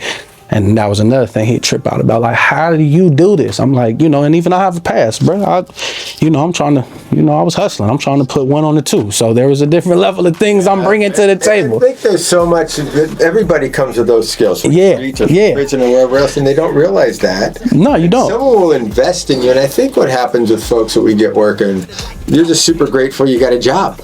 Yeah, exactly. You're loyal to the dude, and he doesn't know why. He's like, you're gonna burn me sometime. You're like, no, dude. You hired me and super loyal, and I can't say that enough to people that you need to understand. People want to hire you. Mm-hmm. If you come from the streets, you come from this new lived experience thing is kind of the new thing for, you know, what's going on in Hollywood right now. But there's a lot of people that will work if they just hire people and show up every day. I don't think you give yourself enough credit, though, because there's a level of trust and a level of putting your name on the line with certain opportunities and jobs that comes with when you place people somewhere, when you do placement. Because this job could necessarily be for another individual that needs it more than me, or the next individual that could go here and make a bad name, not only for yourself, but also for the relationship that could sever that. So there's also a lot of trust, and when you're doing your, you know, just when it comes to your interviewing and just even your intake and recruiting process, when it comes to individuals for placement, you also have a skill set of being able to see who wants it, who doesn't, and even having to be able to every time in reality that you're taking a risk because you don't really know anybody. You don't have a personal relationship with them. So that's something that was a blessing too that I realized and I'm grateful for, is that at the end of the day, there's an individual who has no possible understanding of who you truly are, don't know you from a can of paint, but is also having to go stamp and put their name on the line for you with somewhere that you could necessarily ruin the relationship and sever the relationship to continue this business engagement going on for other individuals to be funneled into somewhere that they need it. Because there are individuals who come and in reality they only need something for a time being, and that's fine. But there's a respectful way in having integrity and being able to work somewhere and know you're going to be leaving, or this may not be a permanent place, and being able to still uphold not only your name, but be able to make sure that the funnel you came through still is able to be utilized as a funnel and a conduit onto this place. And so that's one thing I'll be big on too, is there's a level of risk that you take on your end when it comes to, dealing with individuals like me. And I was just so happened to kind of be a unique situation, but I wasn't perfect and I still have my own issues. And so that was one thing I wanted to touch on too, is that there is something that you do that is very unique when it comes to vulnerability, and you have to be vulnerable on your end because you're going out putting your name on the line. And when you're stamping your name, it's like a guarantee stamp due to because of your company and your recruiting process and all these things. But you deal with individuals who come from all different walks of life. So there's no guarantee that your stamp of approval is going to have a good name with the individual you placed here. And so that was something that I was grateful for, is that you were able to place, give me a placement, and it ended up regardless. And that's another thing why I say regardless of the company or regardless of where I was placed, and the dynamic of it still being fresh, and Mo doing the best job he could being a young man and still trying to learn. And it's different dynamic too when you're young and you're also dealing with other grown men who are older than you and they're your employees, and stuff along them lines, because there's egos involved. You have an ego because you own the company. I have my own ego because I know you're a youngster and you don't even got kids and you don't know what this is like. So A through Z, so we can have our own bias too. So that's why I said, even as amongst the company and Mo in certain situations, I never badmouth individuals and I never talk down on anyone, because I never know when I'm going to be in a place where there's going to be a bias of egos, or there's going to be areas in where I didn't know as much as I thought I did, and somebody else comes and teaches me, and I have to be humble in that moment. Yeah, so I think there's so much. So just as far as what I've done and my experience, is it really, first I always try to treat people like the people they're going to become, right? Yeah, I see you as who you're going to become. Yeah, exactly. You have these skills, and I always look at people like that. I get this resume, I got to figure out, but I look at the big thing that we try to do, and goes to social workers, people work with folks coming, wherever they come. First, we got to get rid of labels. Yeah, definitely. You can't be on aid, you can't be homeless, you can't be an addict, you can't be a homeless vet, you can't be a mental health. We got to get rid of this social worker. This goes out to anybody to work with people. Get rid of the labels, first of all, right? You got to quit getting rid of the labels of people, judging people by what their jacket said. I said, if we all got judged by our jacket, we'd all be in hell, right? So the second part is we always want to treat people like the people they're going to become. One of the guys told me that one time. He says, you treated, when he graduated, he said, you treated me like the person I was going to become. So he was 48 years old. He never had a job. By the time he was 52, he's a supervisor of a company called True Green. And so, he now oversees his parents, like 20 units for his parents right now. So anyway, so the other thing we really try to do is we try to talk about cultural competency. The agency that we are as an agency, what our vision, our values are. I show you that when you come in. We also believe that the company has to have that. And when I can do that, we're selling an easy product. We're walking someone in that they're going to hire anyway because they have the minimum qualifications. We have to understand that if we all have the same qualifications, why do people hire people? Because we like you. And if I like you, then I'm going to hire you because you fit in this seat in that space, maybe next to Jane that I don't like, but she'll like you. So I don't have to worry about those things. So my job is to get you in a position to be successful in a company that I think you'll be a good fit in. I don't even have to like them, but if they have the same cultural competency, because what would Mo do? Mo would say, okay, you're going to be a little late today. That's cool, bro. Because he's on the back end, you're going to come and give him some, tell him, hey, we got to get this truck out. You're going to do those things. And so it's that give and take that people don't understand, because when you go into a company, these companies, they're wearing all these hats. And if they can find one dude to do the job that he doesn't have to do, he's going to slide it right over to you. And that's really how businesses work. And I think as social workers, we don't get that. We think we're just trying to place this dude who's got these issues. You ain't got issues like you got to go home. So I want to talk about the other piece that is important. That's big. I like that. What happens when you go home when you have a paycheck now with your daughters? What starts to happen, right? That. So there's a couple things that happen I just love. That's it. I remember we were early on in getting this thing, and I started getting people working. This gal comes home, and she says, I got my first paycheck. I'm like, that's cool, man. And she says, and my daughter said, Mom, I'm so proud of you. Right? So those things that they had never seen before, it just actually shows your child, because we come from generations of poverty, right? Where nobody's working in the house. And then all of a sudden you're bringing a paycheck home and the kids start saying, oh, that's normal. The W-2 lifestyle, not hustling to 2 o'clock, mom's rolling in, whatever's going on. So they start seeing some normalcy, right? So that, and then you start getting a regular paycheck. It's not everything you thought you would make, but you're able to start getting some of that structure you talked about. So share a little bit about that. I would say the biggest thing that I could share about, like, once you get your paychecks and, you know, there's a consistency with your income, it starts to bring a level of stability. And there is not just a level of stability, there's also a level of accountability. See, we don't realize that our children are watching our every move. So there's a level of accountability and stability that my daughters from a young age is also watching me.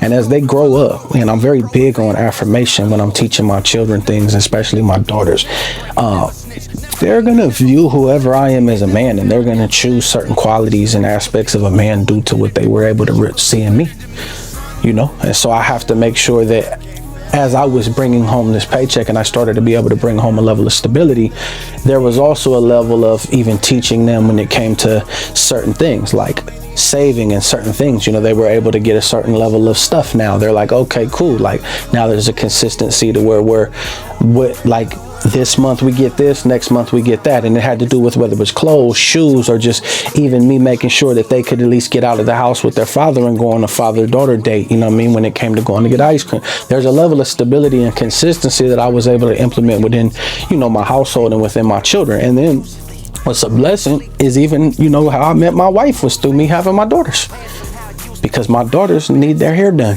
My wife is a hairstylist. And so even that dynamic was a blessing, because the level of consistency, and this is how much of a blessing, you know, she wasn't my wife at the time. This was a sister in the faith. This was a sister who was a hairstylist and, you know, did hair. And I met through my brother because she would braid my brother's hair and end up finding out my situation. And my wife was so solid, even knowing all I was doing as a single father, was like, hey, listen. Like you had a job. Yeah, all of these things. Yeah, all of these. Exactly. I got a job. I'm collecting a paycheck. That's attractive to a woman.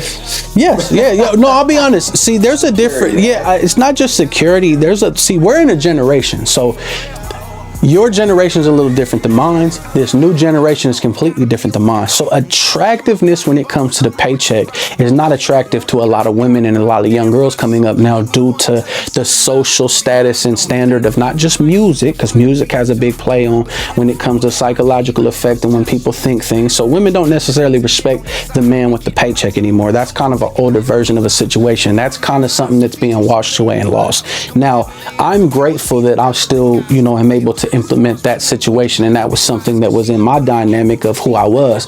And it wasn't the aspect of her respecting the paycheck, it was the aspect of her knowing that I was a single father.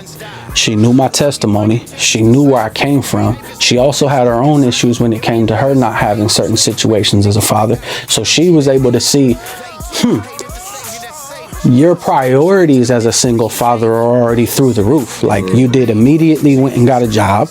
You immediately are now consistently, you getting them in school.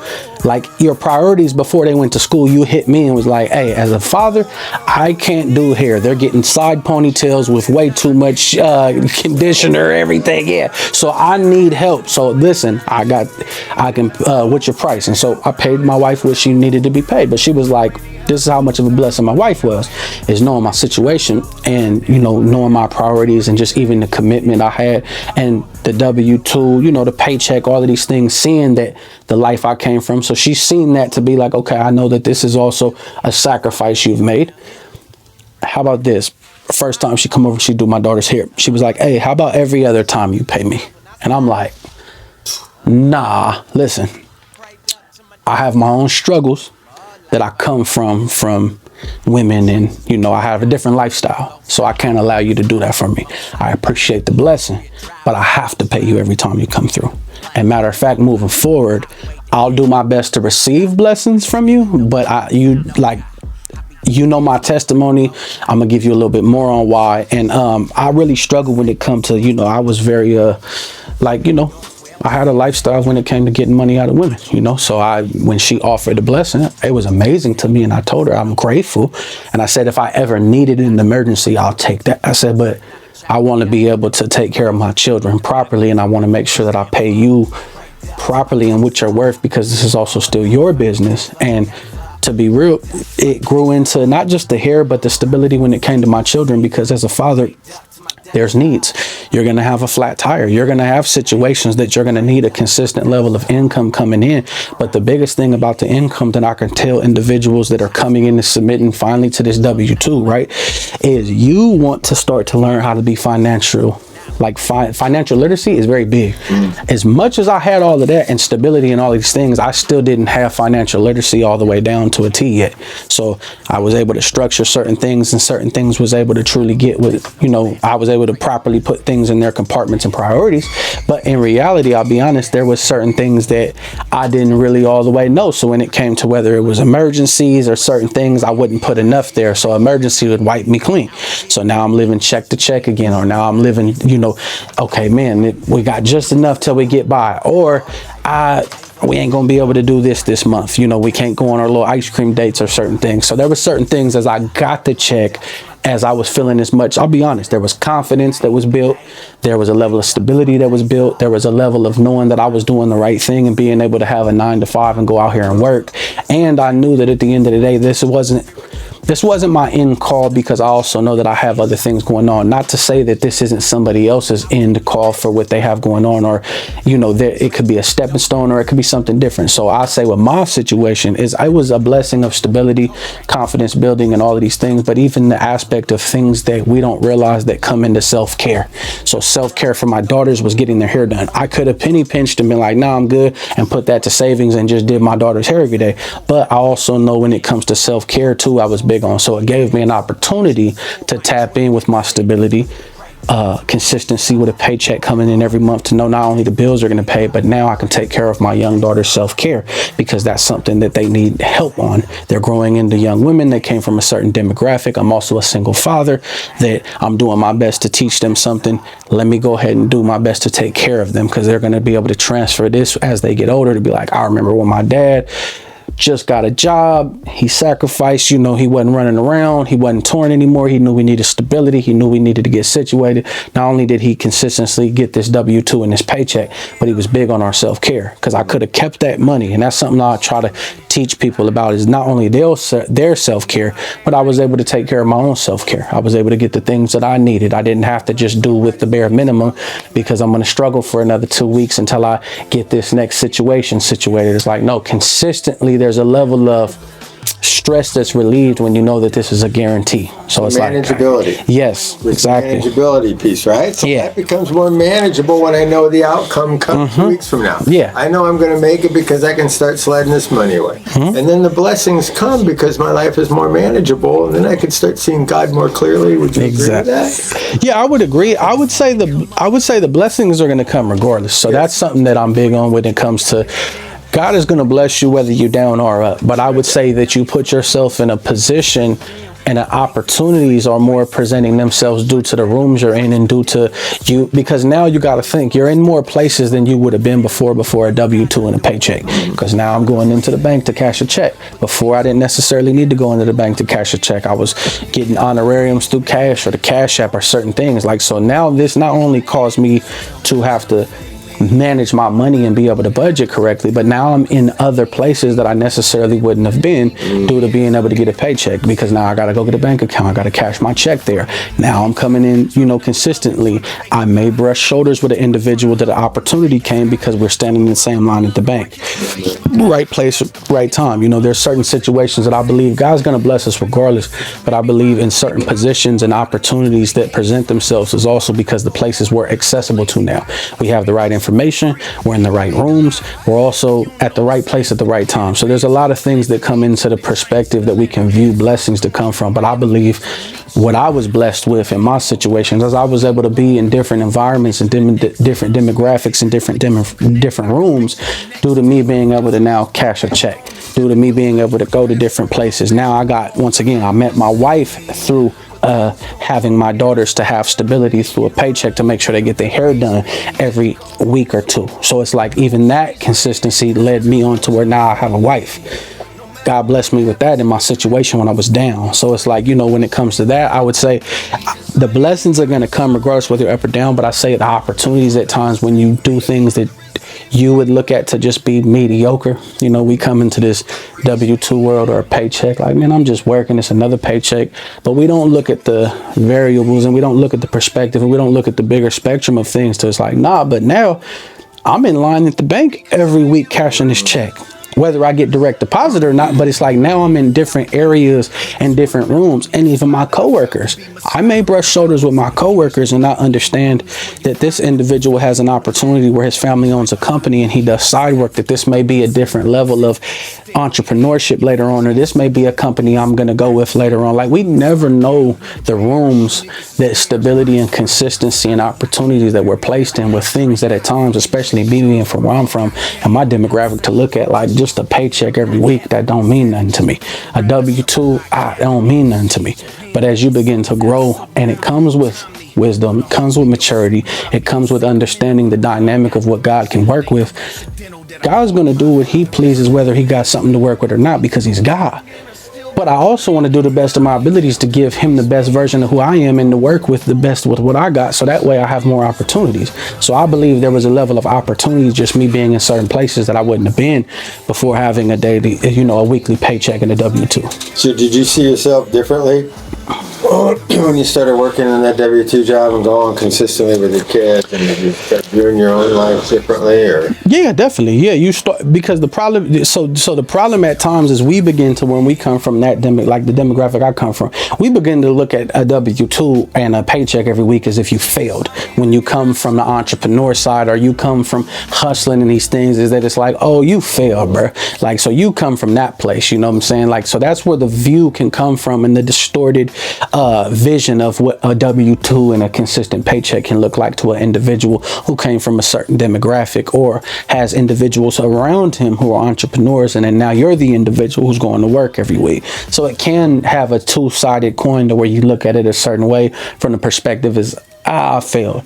But then there's also the other perspective, like, nah, I'm succeeding because I took the opportunity that was given to me in the time, and I had to make the sacrifice to be able to better my situation for my children.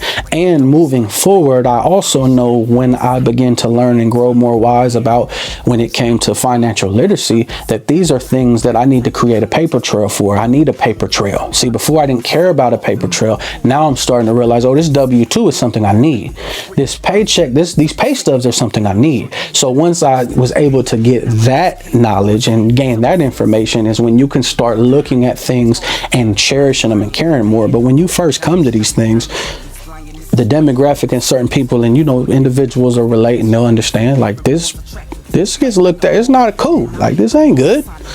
Like, yeah, cool, you can do this, but like that's not good. Like, you failed. Like, you had an opportunity to do this, and until you file your taxes and they give you money back. Yeah, exactly. Yeah. And there's even that aspect. Yeah, you even get that. File taxes and give me money. Yeah, money I've taken. Yeah, there's that too. Yeah, so those things. So as that starts to transition in your life, you start finding more manageability. You're able to move. You're able to work with other folks. Yeah. You say you worked there for a while, and then where did you go from there? Did you get back on the road? Music came back in your life? So yeah, I end up doing that because basically, I wasn't able to get a spot out here due to my background. Like, so me being a felon, I was on papers at the time, so I still wasn't able to get a spot out here. So you're a felon that could get a job. A felon that I could get a job, and that's I'll be honest, like that's kind of something that I think it gets blown out of proportion. A felon having a job, that's like old day stuff. Like, you can get a job now having a felony. So I would say with my situation was a little unique because I was working there and I ended up having my kids. Their mother ended up getting herself together, so she wanted the kids back. Was like, so I was willing to do that. I was like, all right, cool. Like, I didn't have a spot yet. Was trying to get a spot, did everything I could, had my brother and them come with me, had my PO writing me recommendation letters to these landlords, just trying to tell them my situation, that I'm not your average, individual who's on papers. Like, I'm doing all that I can. I haven't violated. I went from high risk all the way to low risk. I don't check in, none of that. Like, so that was a blessing. My PO, she was solid.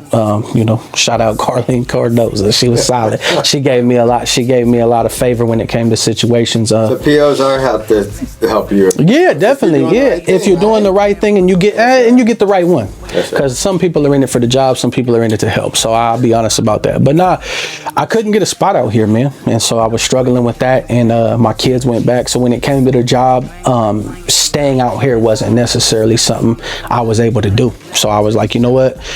House to house, couch to couch. I got the kids situated. They're good. I need to find a place. So my PO was shooting me. I was able to get some travel passes, and go on tour with my brother again and kind of hit the road and be able to do that. And it led me into being able to, fortunately, I was able to get off papers and I was able to go get a spot in Bakersfield. Like, had a brother out there, who's of the faith, and definitely looked out and had a spot. My brother was already staying there and he was moving, and so he was like, hey, what you think about this? And I was just like, yeah, I need somewhere to get situated and stable so I can get the girls, like, long term. Like, I was able to do this, but through the whole time I had them, I didn't have my own spot. So we were really able to build as like just father and daughters, because it was always somebody else in the picture, someone else's house. We were dealing with that dynamic, and so that was my main goal. So long term, after that job, I was able to get back on the road and get that situated, and then after that, I went, on to working for ARC as a life coach and a case manager out there in LA. And you had your own spot? Yeah, me and my wife. Yep, I ended up getting married and all of that, so me and my wife had our own spot. So share a little bit of that transition. You hustling with women, now you're married. What's that transition look like for men that have just hustled their whole life, that all of a sudden settle down? They find the one. It's faith-based, but then there's still the struggles, right? Yeah, I mean, honestly, I would say my biggest transition of it was, like, I would say with her was if I could, I would go back and be more present. Like, I wasn't as present because I was always still moving and shaking. Like, whether it was on the road, whether it was, I'm at the house. Like, so the transition would be to, but she met me in that. So she knew what that looked like. Even though she met me like this, she also knew during the weekends and certain things. And before she knew me here, she also was a sister who knew about the ministry and knew about what I did and what we did. So she kind of knew my situation. I'd say the transition of, when you kind of go from being a womanizer and kind of a cheater and a liar and all of these things and who you were, and just not being loyal to relationships and, not caring to be. I think the biggest transition is when you truly submit and surrender, not only to the relationship and who you are with a man of God, but when you submit and surrender and say, I do within that covenant. Like, that was something that, I'll be honest, that's very sacred, that I'd say once I truly got in tune with what the covenant was, I was afraid. Like, when I first met my wife, I ghosted my wife, like, after 6 months, like, cause she was she was such a blessing. It made me afraid. Like, and I knew she was everything that God I prayed for and that I wanted in a wife and that God had sent me. But I was so in fear of harming her or doing the wrong thing, or just not being able to live up to who I needed to be as a husband, I'll be honest. So the transition is that once I got married, I think a lot of people put too much on when it comes to the titles of being a husband and a wife, instead of just being each other's friend in the relationship of the marriage. Like, me and my wife have great conversations, even from our first year to we're going on 7. Like, the transition, the biggest thing for me is be accountable. And when you can't be accountable, set up safety nets to be accountable for you. So as a man, I say that coming from my perspective, not to say that every person that transitions into a relationship having the same struggles that I've had, I set myself up for success. I gave my wife all my passwords. I made sure she had every single number. I made anywhere I went on the road, whatever, I had accountability partners. And so there's a level of trust that my wife had in me and had in the confidence. And I was preparing already before I got with my wife. I made a commitment to my daughters that I would never bring another woman around unless she was my wife, and that I would cherish her and treat her a certain way. Because my daughters also seen me get down a certain way as they were growing up with other women, and even with their own mom. Like, they weren't really too privy and old enough to see I got down with their mom, but just even us not being together as they grew up, and then just also seeing me with a bunch of different women, as they begin to grow up, and me just constantly having my own situation going on. So I'd say the biggest transition is just being selfless and being accountable to who you are, whether it's the man or the woman, and coming from where you come from. If you have similar struggles that I do, be honest with yourself and set yourself up for success. Like, don't sit here and underestimate the flesh. I don't do that. Like, I'm so far beyond that I trust I would never be on that because how much I love my wife. But I still keep the same thing established that I did from day one until, God calls us home, just for the sake of that. I want to make sure that if there's ever a day that the enemy, is trying to be cunning or tricky, that would still be on my behalf, but I'm never going to allow it to get no further than anything that may be something minute, instead of allowing this seed that is small to be planted. Then I find myself later on down the road ruining my marriage and dishonoring, and disassembling and dishonoring my covenant that I made before God with my wife over a moment of weakness. Like, nah. So I would say that's the biggest transition piece, is bringing somebody underneath your roof. And then another transition is you really going through an anniversary stage for like the first 6 months to a year, even in your own marriage. Because you can get married with somebody, but bringing two people underneath the same roof, being around each other all the time, you have to be selfless. You have to be willing to compromise in areas that you never would. You got to be vulnerable. There's things that you have to touch on. Did you find difference? Like, you could serve the streets much easier than our wives sometimes, huh? When you first started? Because there's no... Well, because there's no standard. Like, see, we look like there's a standard in the streets, but it's very clear, even if you look at the streets and the dynamic of what the street code is supposed to be now. Like, what was accepted before is no longer accepted. What was deemed to be something out of pocket and dishonorable is now something people get to do and just still be around. Like, there's a level of that code that there's no standards and there's no commitment. And at the end of the day, the streets and being loyal to something that really doesn't have emotions, or a relationship, or something that you could say you love and care for, but isn't going to show you an emotional side of when you do something to it. Like, I could spit on the concrete and it's not in my neighborhood and it's not going to affect me like that because it's the concrete. I spit on my wife, that's a complete different story, so the dynamic of the relationship, there's no standards, there's no emotional connection there. So it wasn't really too much of an issue being able to easier serve the streets, or the relationship with the streets, or being able to serve ministry or certain things to the standards. Like, it's easier because at times there's no selflessness involved. There's no compromise. There's no having to put yourself on the standards of what a husband looks like, loving your wife as Christ loved the church. Like, these are something that like, when we talk about this, like, it's something that's so much bigger at times than we allow it to be. When it's like, could you serve, like, how was it easier? It's like, well, yes, it's always easier when you're not having to look at someone that God has called for you to be one as your rib, and that you have to love as Christ did the church. Like, that's a different level of selflessness. Like, that's a different level of commitment. Like, I'm with you for better or for worse. This gets worse, I can cut and get on with. Over here, I gotta really still be here. Like, and worse can be anything. Worse can be health issues. Worse can be struggles. Worse, and better can be anything as well. Better can be we both able to consistently be in the word every night. Like, you're like, so that's what I mean by, like, it's so big on the spectrum when we look at what this is. This will always be easier. Like, this will always be the easier route because it isn't really any work involved. Marriage is work. It's hard work. it's a blessing. It's love. I enjoy it. I'm grateful. I'll never take away from what it is, but it's work. It's commitment. It's things that you have to do every day. You got to die to yourself every day just in who you are as a man of God. Amen. Now it's like twice as much in who you are as a husband. So it's like that is such a big spectrum. And when you look at it and how I view it and the way I feel towards it, this will always be easier, whether it's serving in the streets or, you know, like ministry and certain like these things will always be easier to me because there's a level of work and commitment to these things that they can receive from me. But there's such a higher standard over here that people can't even view and sometimes even grasp or fathom truly what that is. So yeah, this will always be easy. And you can always shut down the service. That's what I'm saying. Like this will always be easy. Talked about, right? Yeah. So you talk about as you've transitioned in this yeah. season that you're in, that you actually left, went to where you started working with folks down in LA. So yeah. Share a little bit about ARC and what they do and ARC, what you got connected to. Okay, yeah, definitely. So by your experience, right? Yeah. You're able to go find a job working in the field.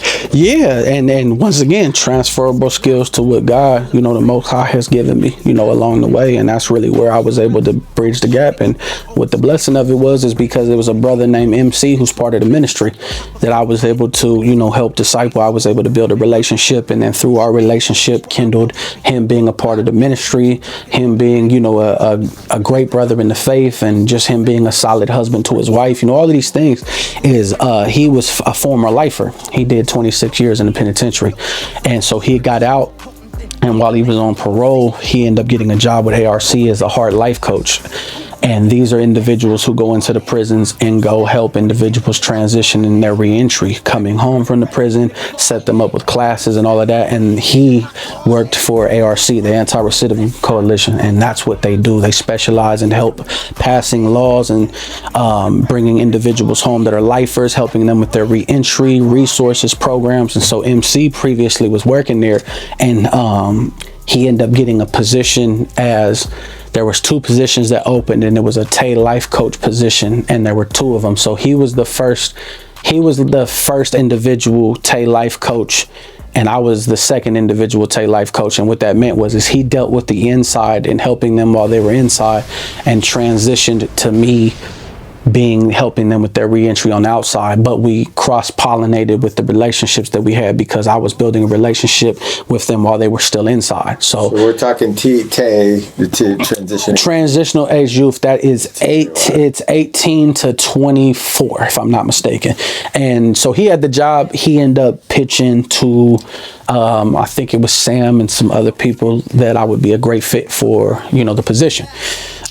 Mind you, it was a long process. It was like 6 months from the application to interviewing to them going through, you know, they're got their own recruitment process. There was a lot of other candidates, but MC was putting his name on the line for me and kept telling them like, nah, dude, it's different. I'm telling you, like, we don't want to miss the opportunity to not bring him on board because he's going to end up having to go do something else. But if we can have the opportunity to bring him on board, we should. So fortunately, I was able to get on with them through his recommendation. Went through the interviewing process. Got inside of there and just built a rapport and a relationship, and was able to gather and, you know, cultivate some other skill sets along the way as I was helping, you know, help young men come home from CYA.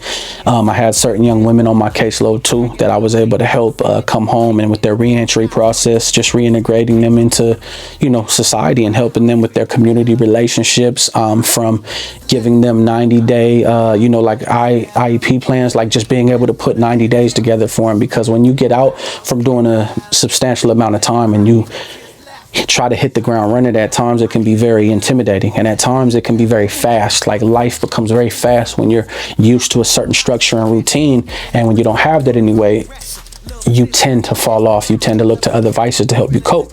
So my main thing was staying very close to them in their first 90 days and helping them with whatever they need. And the way that reentry process looked is that we were already building rapport and creating a pipeline from the inside to the outside. So by the time they got out, they were already ahead of the game with their 90 days because I'm working on them while they're inside. What do you have?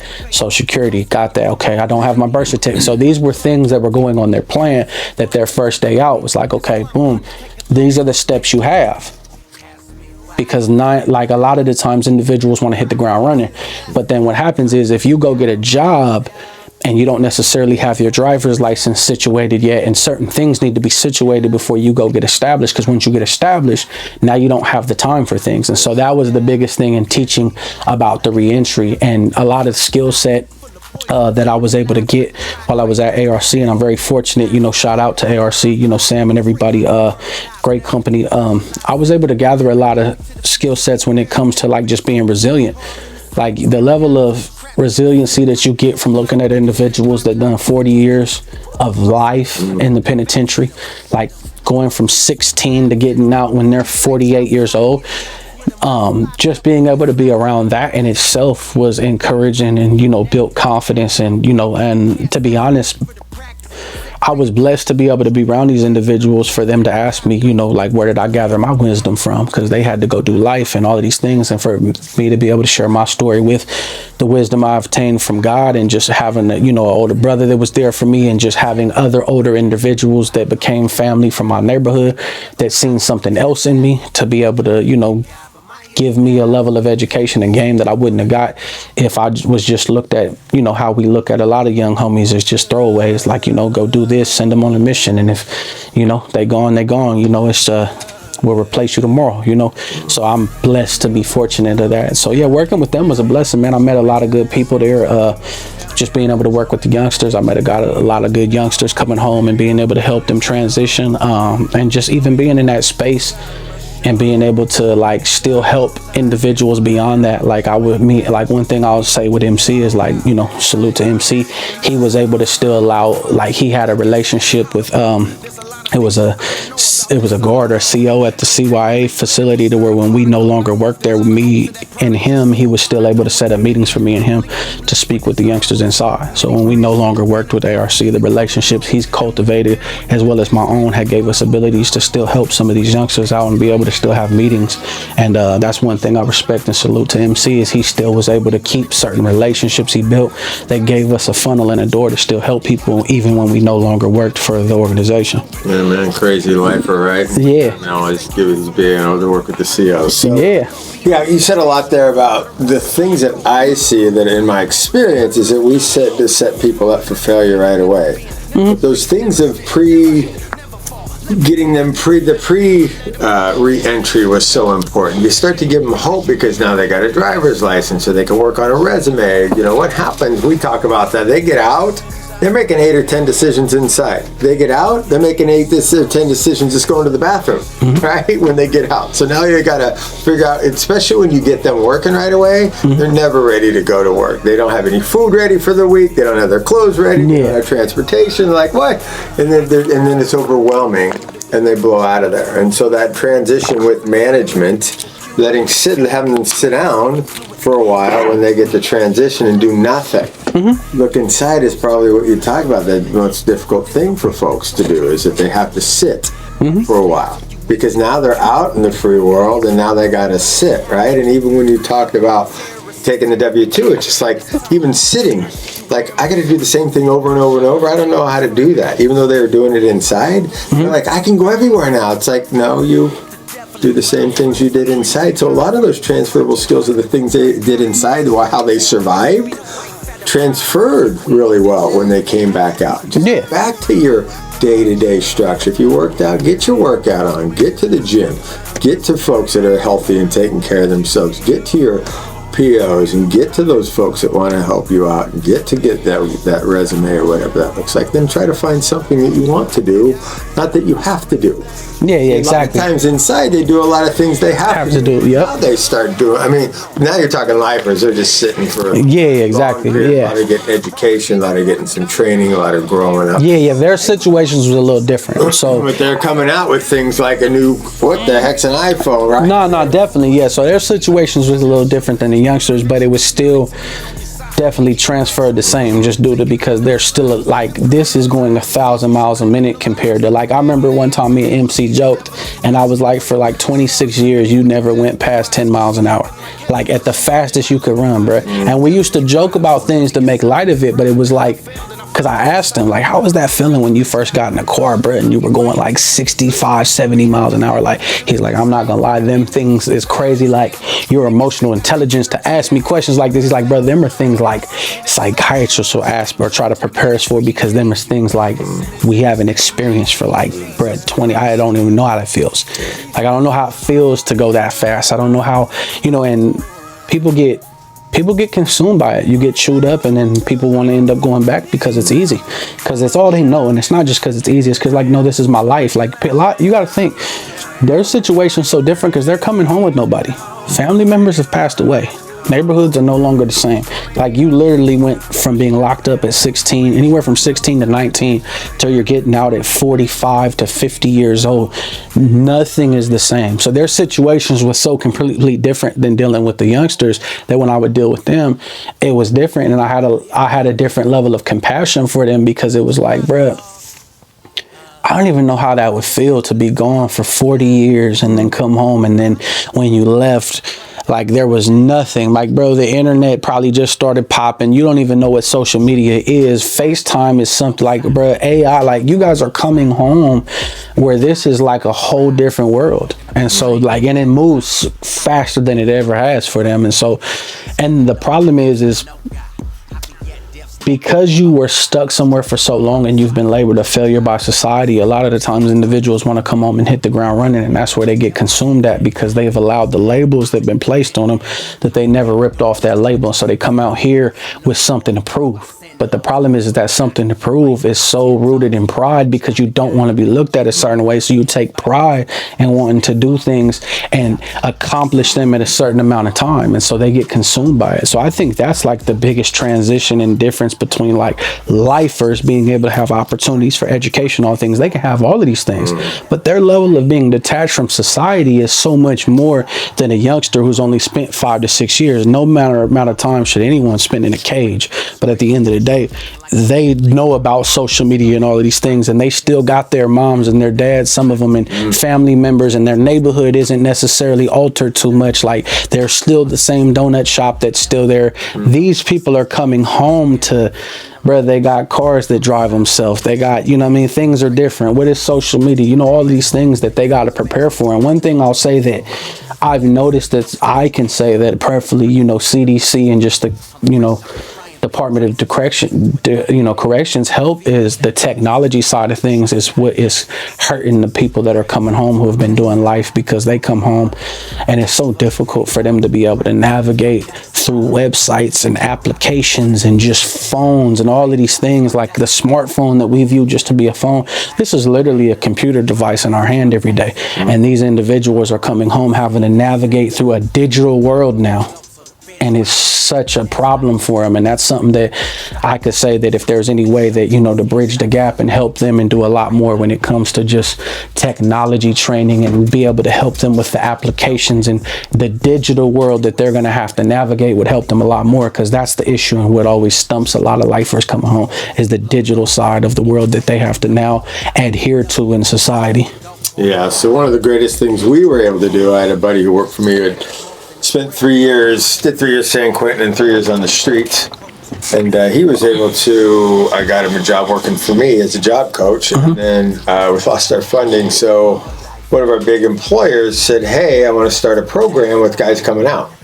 So I literally got my buddy, he got the job, but it was a job they created. So then he became almost a life coach on site of the company. That's dope. So they had a program called Restart. That's a they blessing. got 20 guys coming out, that this guy's working with these guys every day on site. So these guys are learning how to do HVAC, whether they're building the thing, they're driving the cars, they're doing whatever, but he's literally working with these guys for a whole year. Yeah. And what they're doing after 3 months, they're putting career tools in place to say, hey, where do you see yourself in 5 or 10 years in the company? And so this is really what we've done successfully, is finding these transitions. How do we start making a difference before they come up? But it's really the responsibility of the companies, the churches, the city governments, those folks that can say, if we really want to make an impact, we can start doing things collaboratively, whether it's through a chamber event or, chambers, whether it's through the Small Business Administration saying, hey, you really want to help this population?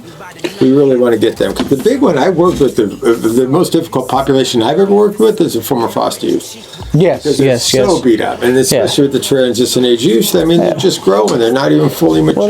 Well, they're just a number, and they know that.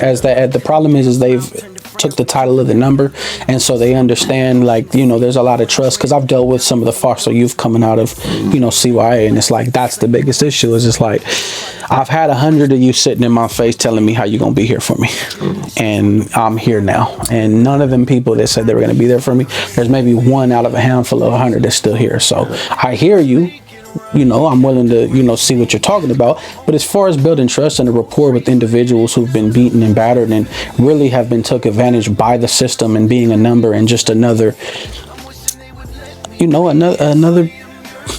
price tag. And that's what I think people don't know, man. And this is to you individuals out there running them programs with them beds and the facilities that you think that these people don't know what's tied to that bed.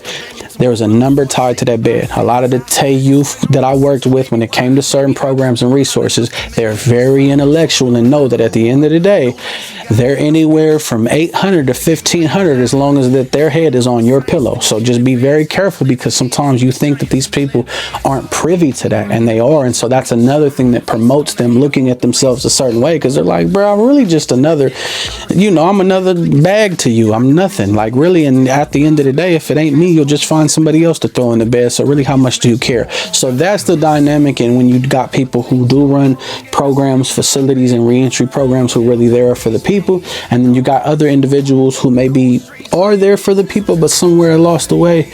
They somewhere along the way they've lost their way, and it comes to maybe just due to bad business practices. So they find themselves in a hole to where now they got to be more worried about putting people in beds instead of really helping people get up out of the bed. And so they're trying to, sometimes people may not do all that they can do to keep them stagnant, and not even purposely, just subconsciously happen because you guys are about to be bankrupt and don't want to be without a job, or don't want to feel like you feel. Like, there's a lot that goes into these programs and these facilities, and so it's always like a catch-22 at times, or a different perspective, because one place could be doing something and have the right idea and the right heart. The other could be doing the same thing but just be in a bad situation, so now their practices are going out the window.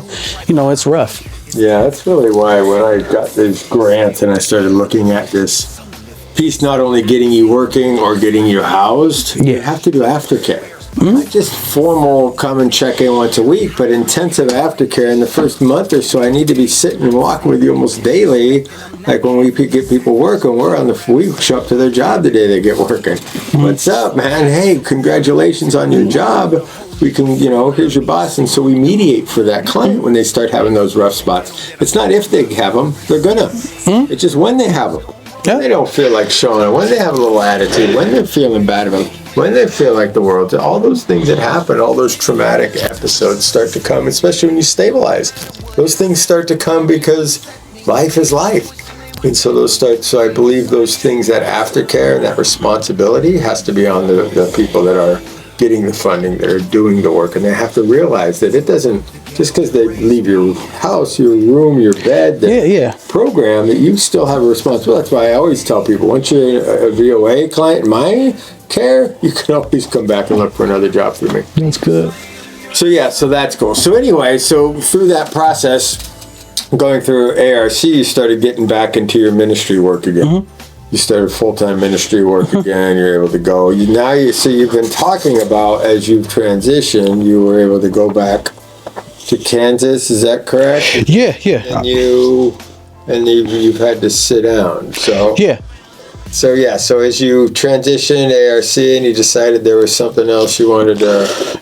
Yeah, definitely. Well, I mean, my heart has always been in ministry and helping people and all of that. So if I can get a job doing that, it's a blessing. But even if I don't have a job, going out and ministering the gospel is a piece of building, and people receiving that'll save their soul. But I'm also still big on building a relationship and helping them navigate throughout that process once you become saved, because that's a complete process as well. Like, we talk about people transitioning from prison into a completely different life. Like, there's a different life and a transition from being of the world into becoming a believer. That's a complete transition as well. So I went to Kansas, full-time ministry, and then the Lord spoke to me about sitting down, taking a sabbatical to focus on my family. I got teenage daughters that, once you become teenagers, they got their own walk. They trying to find themselves, they getting involved in certain things that, as a father, I don't want them involved in, curious, trying to find their own identity, even the culture dynamic of where I was, my daughters are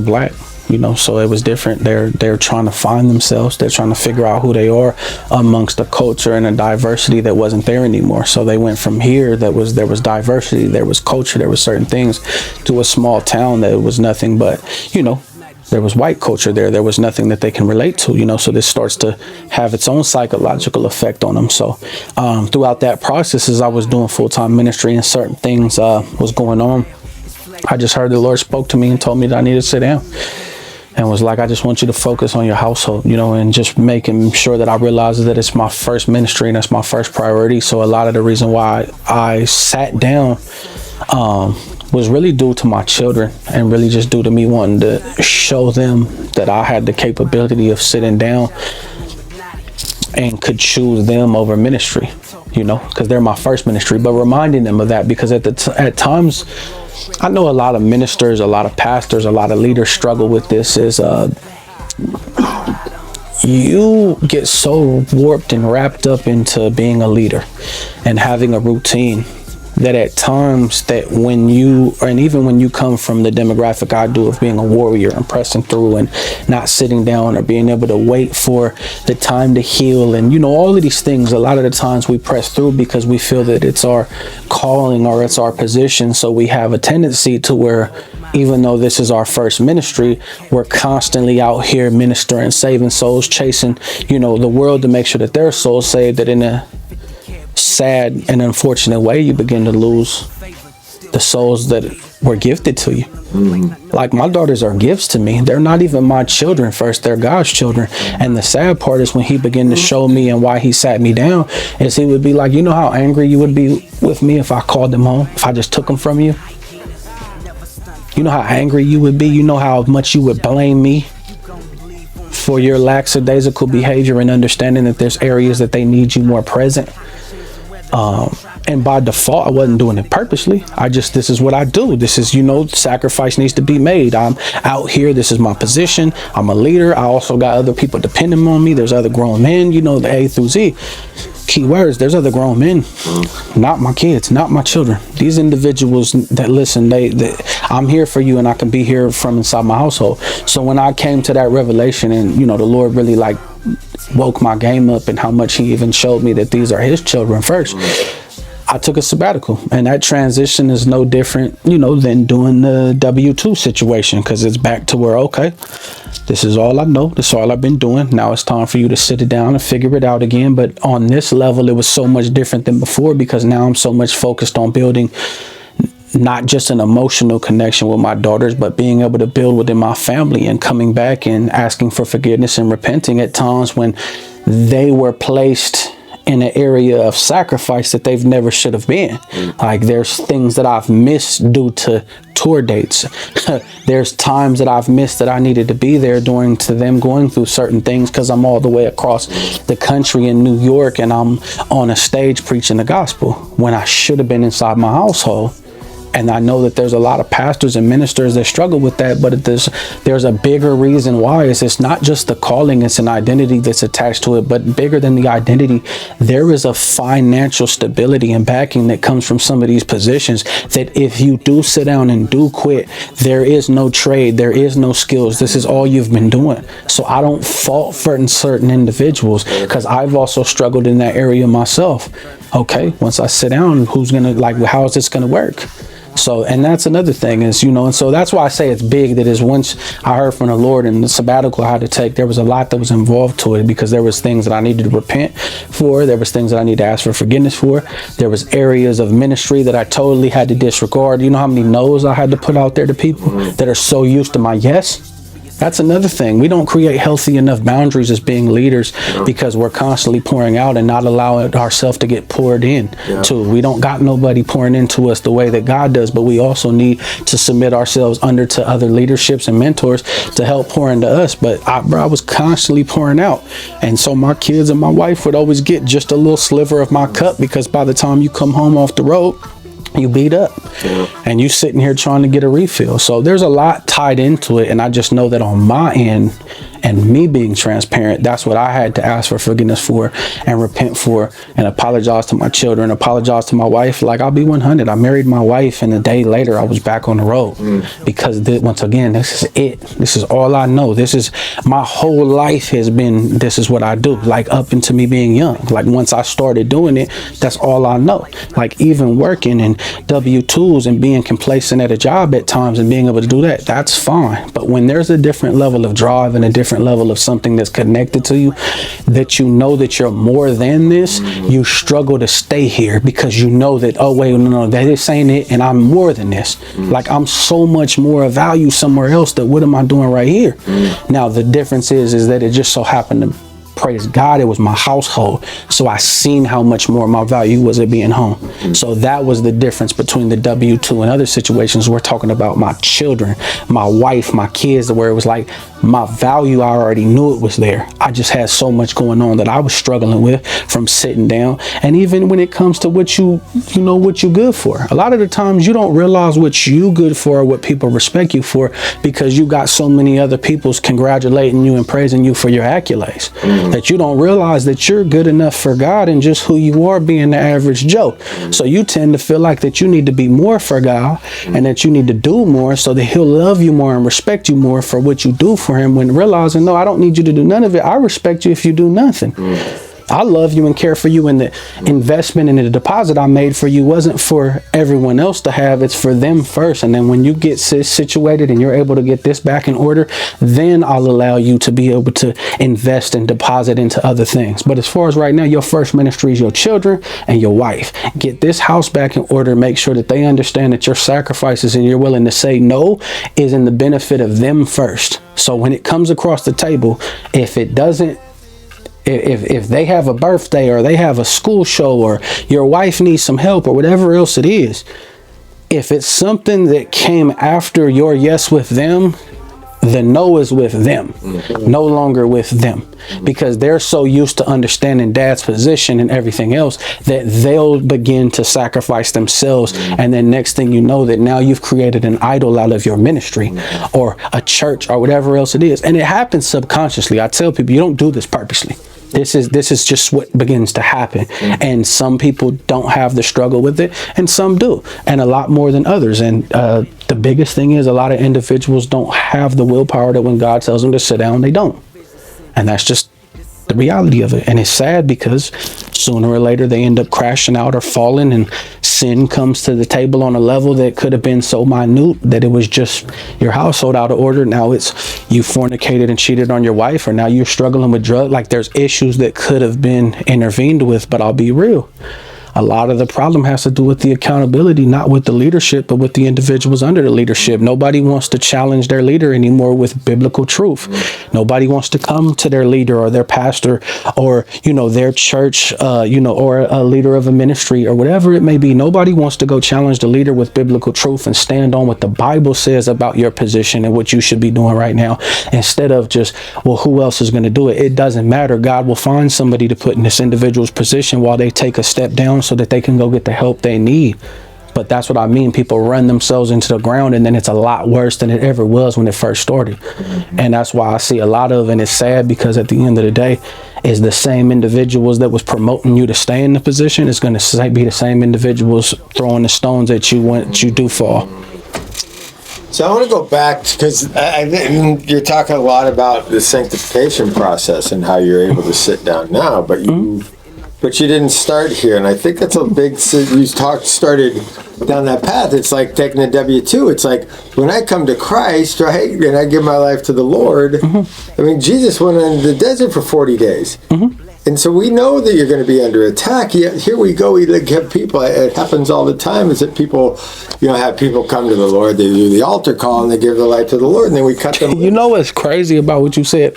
When the devil tempted Jesus, when did he tempt him? When did he tempt him? When did he tempt him out of them 40 days? When did he tempt him? Like, when did he tempt him? When he went into the desert the first day he went out, right? He started tempting him around when he was when he viewed Jesus to be at his weakest, towards the end. Oh, towards the end. Yeah. And that's what happens.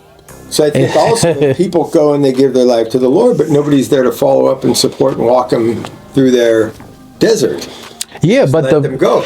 but the problem is that's where we get it twisted when it comes to the enemy. Is the enemy ain't gonna attack you when he knows you when he knows you're on point. He's gonna wait till where you're slowly battered, and that's what I was talking about is the sanctification. As you slowly become battered, he's gonna begin to tempt you when you're at your weakest points. And why he's gonna tempt you at your weakest points is because he knows no more than God knows that you ain't been properly aligning yourselves with your relationship with God to help you fight these battles. So now you're going to war with the enemy on your own behalf. See, Jesus' situation was different. He knew who God was. He knew he was the Son of Man. He knew what his purpose, and he was obedient unto death. Our obedience is tainted by our fleshly desires to still want to be in areas God in our own life. So that's where the situation is different. And that's what I mean by even the sanctification process. Why we can always point our fingers at individuals that is out of pocket and foul and all of these things, but we don't ever give grace and mercy where God gives us grace and mercy. And that's why I was saying about when you see leaders fall, is once they fall, then nobody fools with them no more. And the problem is that when you were making mistakes and all of these things, that leader was still there for you. And at the end of the day, we can say how heinous and sinfully wicked individuals are, but at the end of the day, we can't play God in individuals' lives and look at that this individual's sin was more than this one. No, we can't. And then we look at our own sin and we'll justify our own sin, because we'll walk in sin and not throw ourselves out there. We won't. And if we get, oh no, it's good, I'll sit down or whatever it may be. So I believe at the end of the day is through the sanctification process and just, where I'm at, like, I don't have any reserves of the choice I make, because I know it was rooted in God. Like, there was struggles at first, no different than anybody who is struggling with having an identity in who you are and trying to be something for your family, but then also realizing that I don't care how you could be a biblical scholar, bro, you're gonna make mistakes, you're gonna miss something.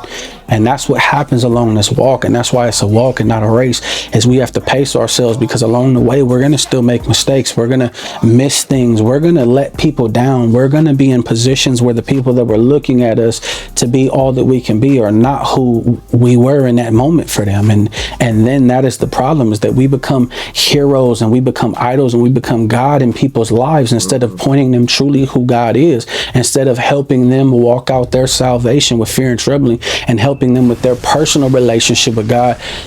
We tend to have, once again, I don't know how it feels to run a church and have to spend thousands on electricity and all of these things, and then struggle with maybe a hidden sin I got to come out, and where everyone could leave and all of this, and then the doubt that I have that God may come through. I don't know the next man's struggle. I don't know what that may feel like. I know what this feels like. I know what God told me when he told me to sit down in my sabbatical, and what that looks like for my family. And I could speak and be transparent from my point of view, but I always try to be transparent and make sure that we don't be just casting stones and ready to pillage someone's village on behalf of just what we see on the surface.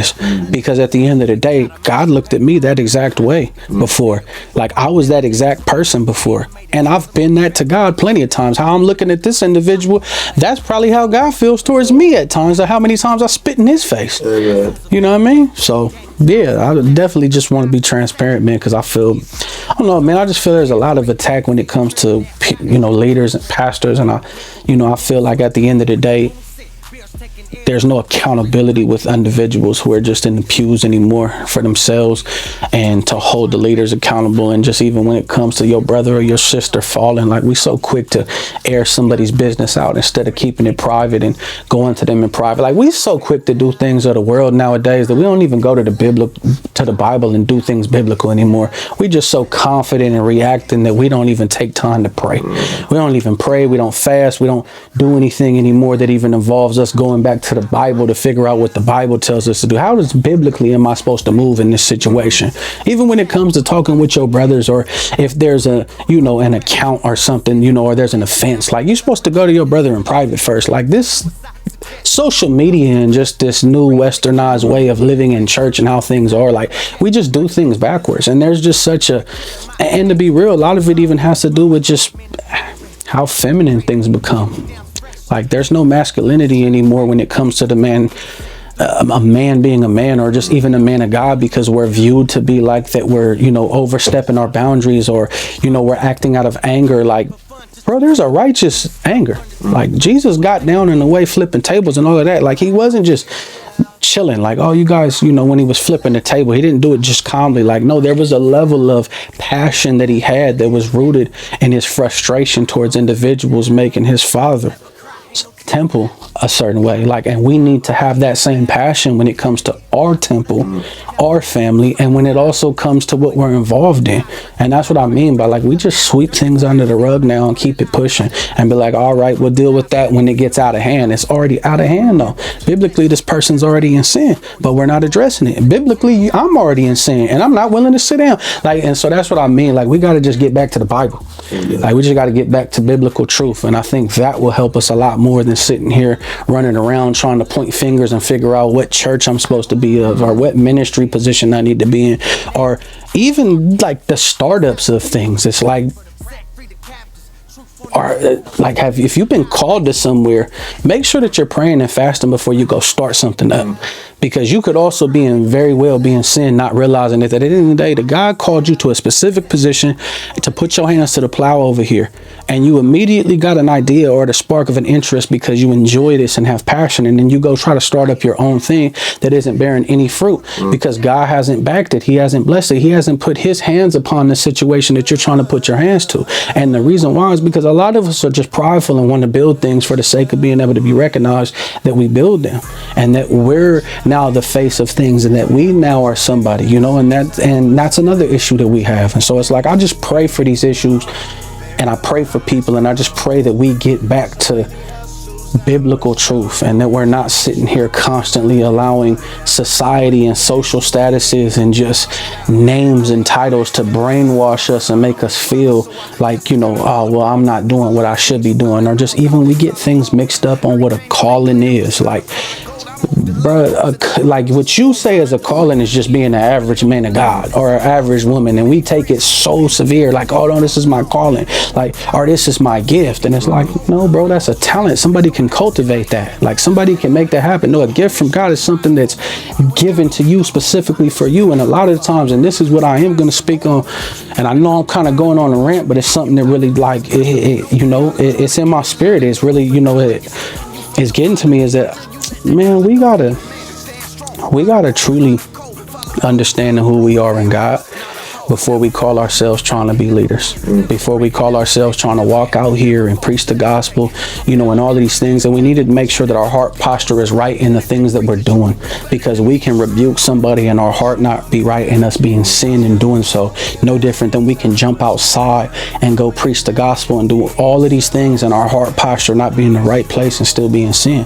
And that's what I mean by, like, I think it's just us having to get back to the basics of what things are. Like, just get back to the basics, man. Stop chasing titles, stop calling things and what they're not, and stop downing individuals for having a walk that we would look at to be mediocre. Like we look at mediocrity when it comes to an individual that's just being a man of God, serving his household, and doesn't have any titles and just goes to church every Sunday, but he's a stand-up individual in his household and his community, but he doesn't have nothing going on. So we don't look at that like it needs to be blessed.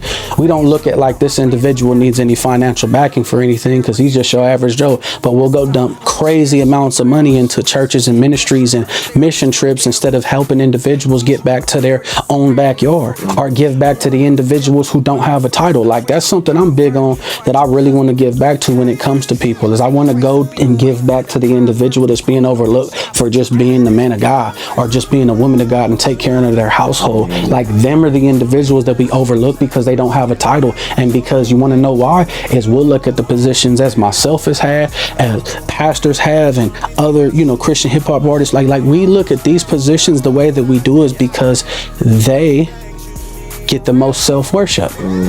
You can get the most self-worship out of these positions, and you get the more gratification and get praise more than God does in some of these positions. So we'll chase these more and look at these more valuable because the way the social status and the way that people treat individuals, when in reality some of these individuals should have been stepped down and not even be in the positions that they are. But then we'll look at the average Joe that has nothing going on and is just a dad or a mom coming to church and taking care of their kids, and they're barely getting by.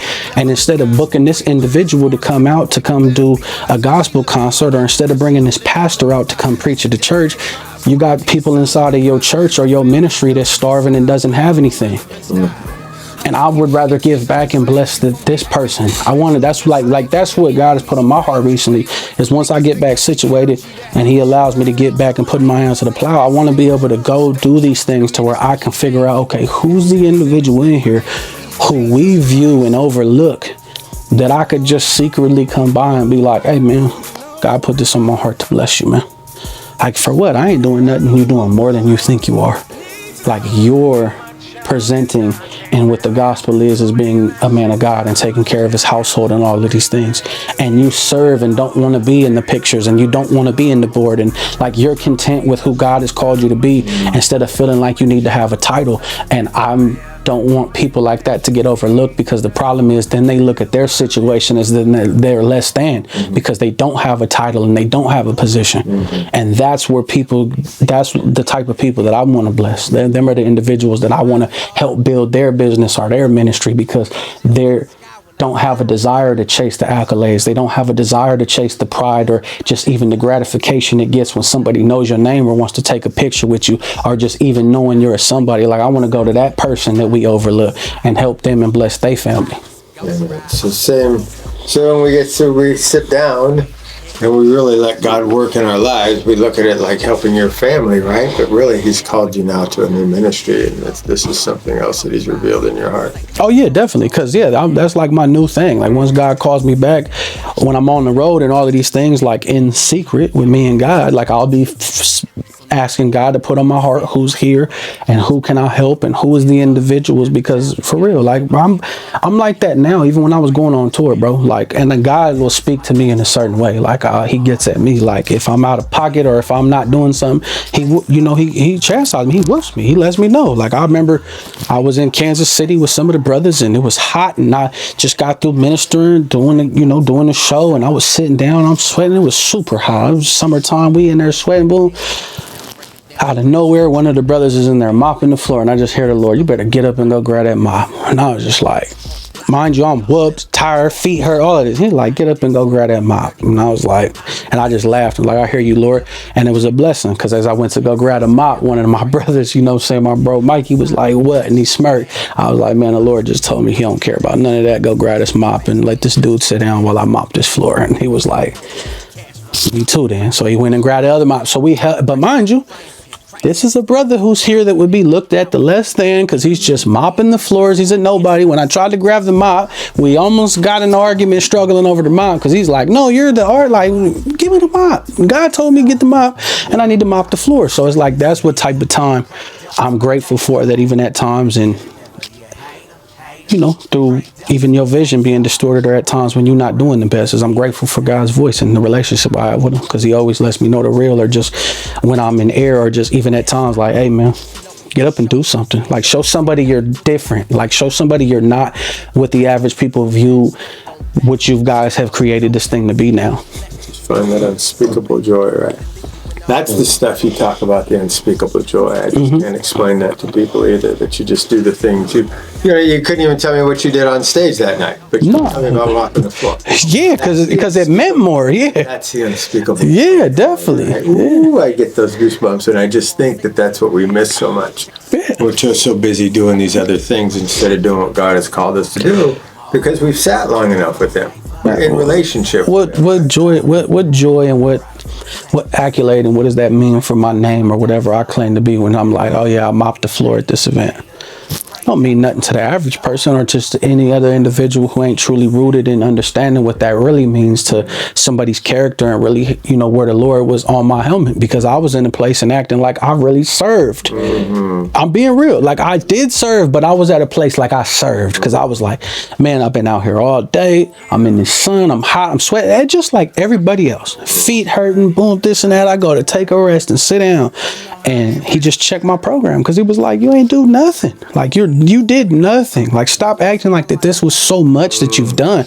This is easy work. This is light work. This is nothing. Like, you've done nothing. Matter of fact, get up and go grab a mop and mop this floor, so that this brother who's been out here for the same amount of time, and you ain't realized it, but now that you grab this mop and you begin to think about where you've seen this individual at, this is the same individual that was picking up all the trash and making sure all the stuff was getting situated and putting out chairs while you were sitting here trying to figure out how the way you're going to serve, and making sure that everything's on point and doing a sound check while this individual had real work going on.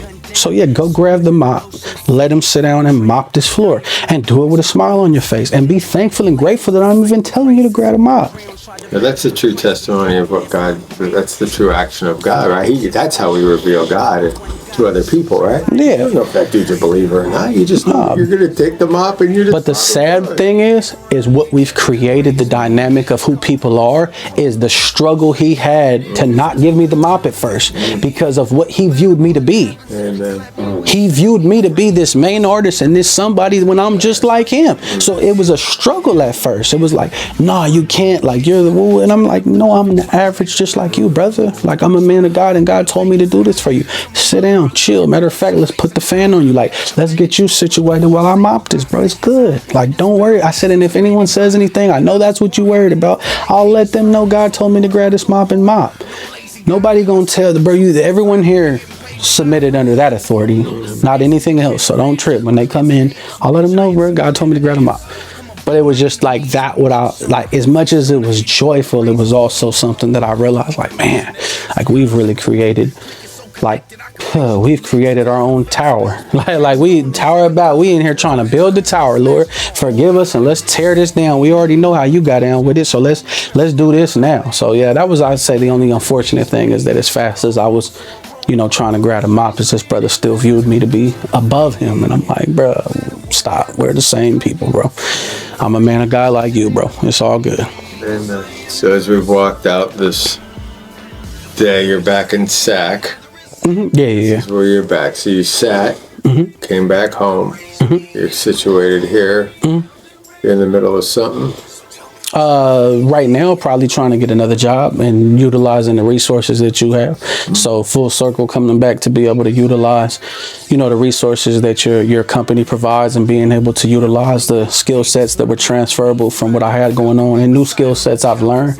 But just even getting back to, just kind of getting acclimated back to California. Like, things are different out here now, inflation, there's a lot of things that is going on. So working on that. I still am able to do music, so that's a blessing. That's came very helpful with me during this season, just even utilizing it as therapy to be able to talk about my own struggles, my own transitions, to help others out, and still utilize it as a tool to point individuals who is our Lord and Savior, Jesus Christ. So that's a blessing. But yeah, right now that's pretty much what I got going on. Just trying to take things day by day, and just keep things in prayer, and just and that's the biggest thing, man. I tell people, anybody who sits down, you're gonna have a lot of struggles when it comes to people who've always looked at you, or you're somebody's when you go places. Because I'm going to these shows, I'm usually jumping on these stages. I'm no longer jumping on stages, and having individuals respect them boundaries at times, and making sure they understand, and holding your foot down to the ground to why you're not going to touch a platform, and why you're not going to get on stage, or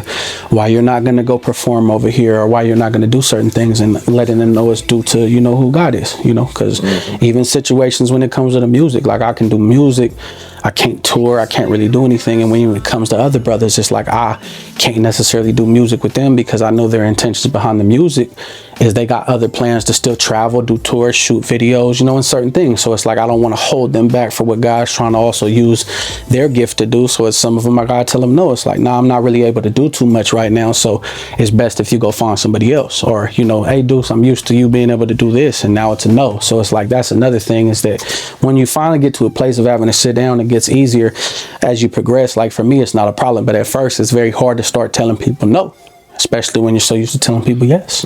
Especially when you're always known for being the guy to be able to handle business, or you're known for being able to individuals to depend on you, in certain areas. So it's like, I can't do that. You got to find somebody. And when there's nobody to find, that's where it gets with you. Like when in the moment, God still has to figure out who's going to be in that position.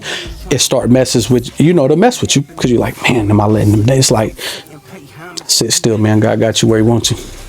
That's funny, because you didn't get a hold of me right away, right? You reached out and just put it out in the to whoever, and then West. Exactly.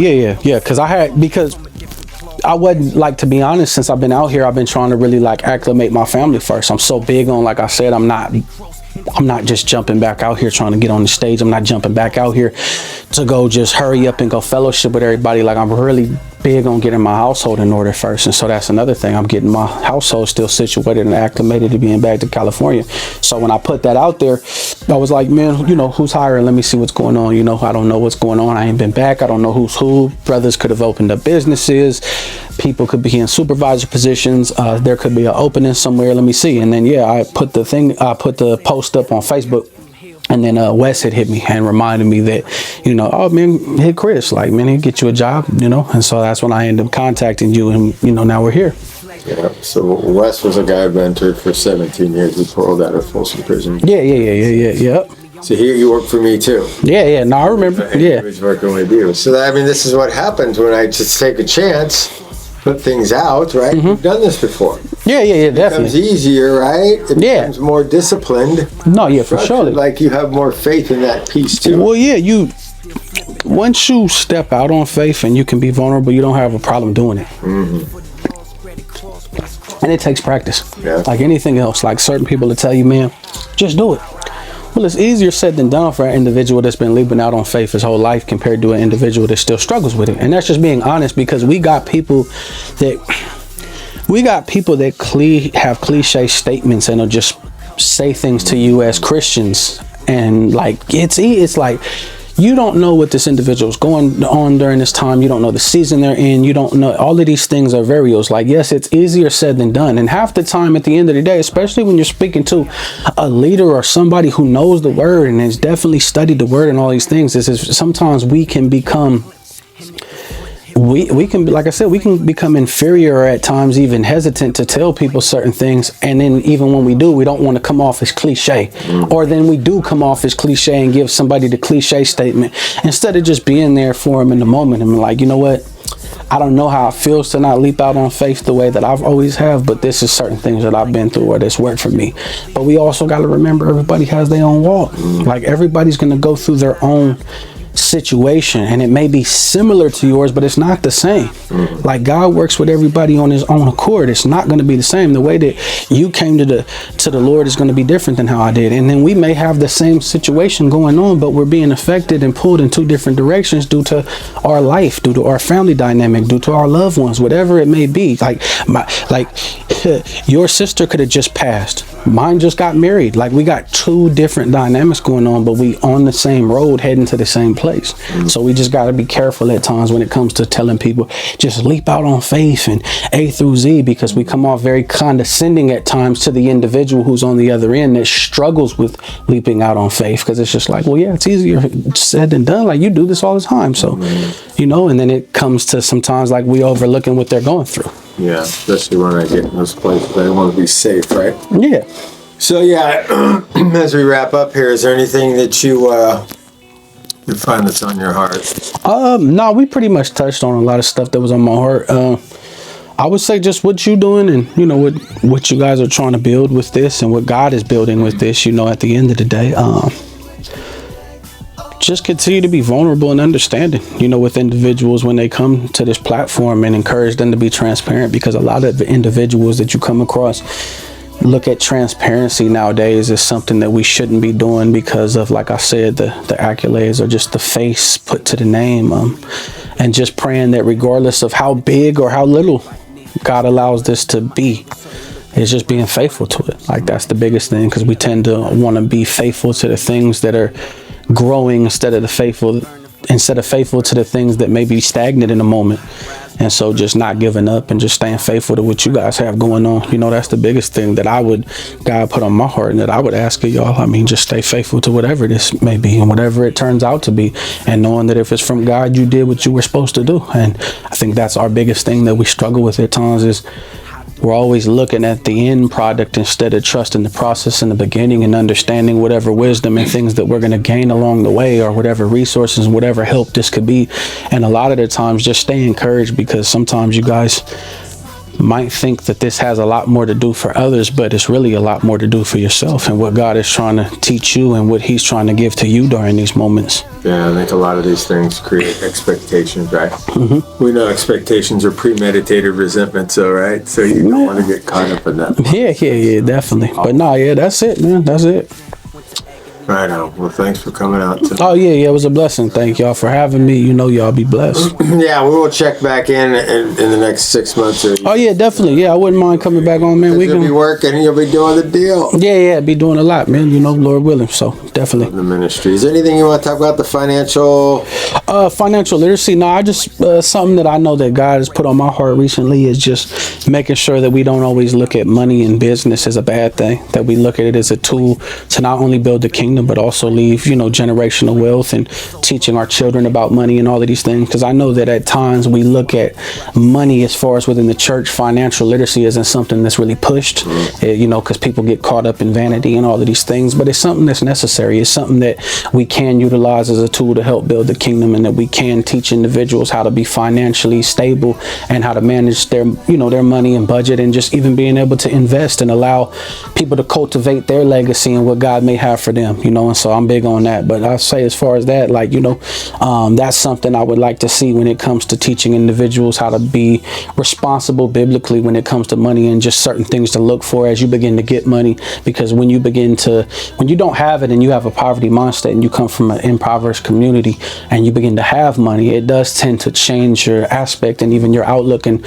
can tend to change your character if you're not careful, and depending on the amount of money you do get. And so you just want to make sure that if there is certain things that you see that, you pray, and that's something I'm big on. As much money as I have or I don't have, I always want to pray for when I do receive it, what I should be doing with it. Because there are certain things that are going to be for my family, my generational wealth, and my legacy. And there's also things that God is going to want me to bless others with to help their legacy. And so that's something I'm big on, and that I believe God's put on my heart, and wants to continue to help me flourish and help grow in the future. So that's about it, though. Last thing, music. Yeah. So you've talked about you're sitting still, or you said you were therapy and music. You I still, quick. Yeah. So I still do music. Like I got some records that'll be coming out this year. I got some stuff that I'm working on. I'm just kind of behind the scenes, just doing some things and throwing a couple of things out here right now. But right now I'm just kind of trying to restructure everything to make sure I got the business side of things situated, because a lot of the times we do music without having the business side as far as being educated with royalties and distribution and certain things. So I'm trying to get that situated as I move forward, marketing and certain things, to try to cast my net wider to individuals that may have not known who I was, and not for the sake of getting me known, but for the sake of being able to have more opportunity to go preach the gospel. And one thing I am big on, that I believe whatever the Lord has for me, he has for me. So wherever he said I'm gonna go, I'm gonna go. And and so that's where I'm at with the music right now. Is I'm kind of just more focused on my artistry growing. I'm more mature, even focused on that, the things I'm talking about, the seasons I'm in, just things along them lines. I want to make sure that I'm being, transparent through my music as well. Like I have matured. So where I was 10 years ago, or where I was last year or 5 years ago, is not who I am today, and what I'm speaking on, and just, the level of my communication, my verbiage, just certain things, like in my perspectives and what I had wrong, and where I was reading the scriptures, or certain things that I may have struggled with in context where they are now, and what I agree with, what I don't agree with, where I needed to, ask for forgiveness or repent, and just and that's another thing, man, even through the music and just being a man of God and where I am right now, just be open, man. Don't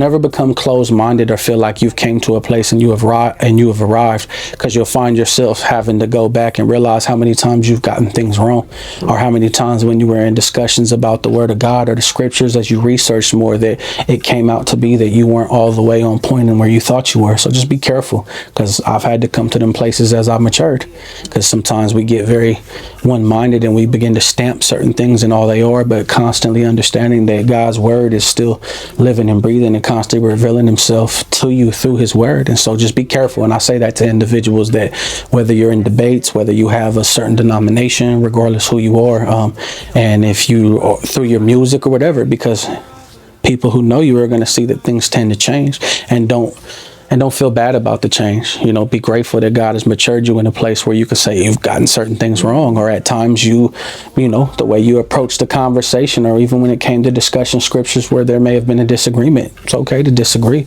but at the end of the day, you know, you may have stood and stamped something that was wrong. And if you got to go back and tell that person, hey man, I didn't have it all the way together, go ahead and do so, man, and be, you know, and be transparent about it, you know. And that's what I would say, just be careful with, because, you know, as we grow, sometimes we tend to just be, you know, very one-minded and just kind of one-tracked when it comes to what we believe in and what God's word says and what we stand on. And I say that with individuals who do more research and digging into the culture and the words and certain things, because the Bible is very, you know, it's interesting, it's intriguing, and, you know, you can get lost in there. And at times, if you're reading it in a manner of being puffed up with pride, that's all you're going to get. So just be careful. Mm-hmm. So you see that in your, you look back at your music and say, wow, how I've changed. Yeah, because I grew. I've matured. I've grown for life. I've grown through life. Like now I'm a father, I'm a husband. I've always been a father, but I mean, like now I'm a husband. Like now I have a different dynamic. I'm not always in the hood doing ministry anymore. Like I'm also in different areas. Like I'm also giving back to my community. Like I'm also doing other things. So it's like, when I mean, like even music wise, I begin to grow. There's always going to be a dynamic of who I was and where I came from, and certain things that'll still be there. But there's also a person who I am today and who I've grown into and who I'm going to continue to grow into, be the best version of who God has created me to be. So I don't want to limit myself to that. And I feel like sometimes we begin to do that as artists, is we'll limit ourselves because we're so used to being a certain way, and this is our sound and all of these things, and being afraid to step out of the box as we mature to begin to cultivate our craft and our artistry and what God has given us to mature and speak about the seasons we're in or what we've been through or certain things, because it's new. Like, you know, I was used to, I'm very, like, I'm, you know, at the end of the day, the lane I was in, as far as even my brother, like, I'm probably one of the best at doing what I do as far as bringing the gospel from the streets, you know, just my lifestyle, as long as my brother as well.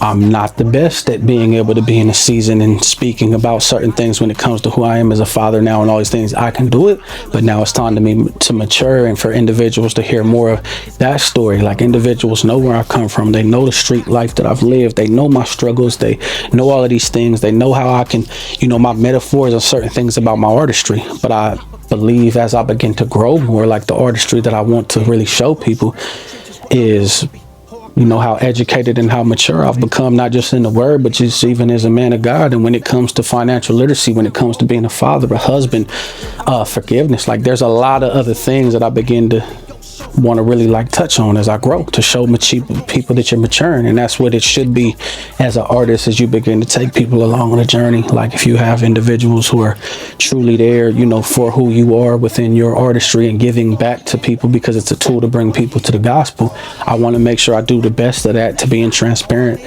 in my music as well, like what seasons I'm in. I don't want to constantly just be stuck in one season when I got so many other seasons that I ain't allowed individuals to be privy to. So you got pen to paper yet in any of those areas yet? Or? Yeah, some of them. Yeah, definitely. Yeah, some of them, because there's a lot I want to touch on. You know, like fatherhood, you know, being a husband, you know, just what comes along with that. Sabbatical, you know, so that's something I'm big on right now, as far as even writing about that, because there's people that go through them and the struggles and feel, you know, that sitting it down at times comes with its own trials, but it's like it comes with a lot more blessings and a lot more encouragement and just a lot more you know, it's fulfilling. I'll be honest, it's been real fulfilling because of how much I've been able to dig in the word and spend more time cultivating my relationship and really filling up and being able to, you know, restructure certain things in a way that when I do move again, that I won't be in air in areas that I didn't realize I was, because subconsciously I'm just so on the go. So there's a lot of things that I believe that the sabbatical has brought and is for a blessing, and it's, you know, I'm thankful because I'm being obedient to God. So yeah, definitely that's something I want to touch on as well. Much more is revealed, right? Yeah, definitely. Much more revealed. Mm-hmm. Thank you, my brother. Oh yeah, for sure. It was a blessing, man. All right. All right. Thank you for this time. Yeah, see episode 2. All right, Sevin, man. Duce. Yes, sir. Up from the Ashes Ministry. All right. God bless y'all. evacuated. Gang ties lacerated, lies been saturated. Still hear cries from my dogs that been castrated. Stay up here and ask God to share the blueprint. Then prepare for when the mood switch. Move when the moon sit. Bears taking air for the blue strips. Life ain't fair and even squares need improvement.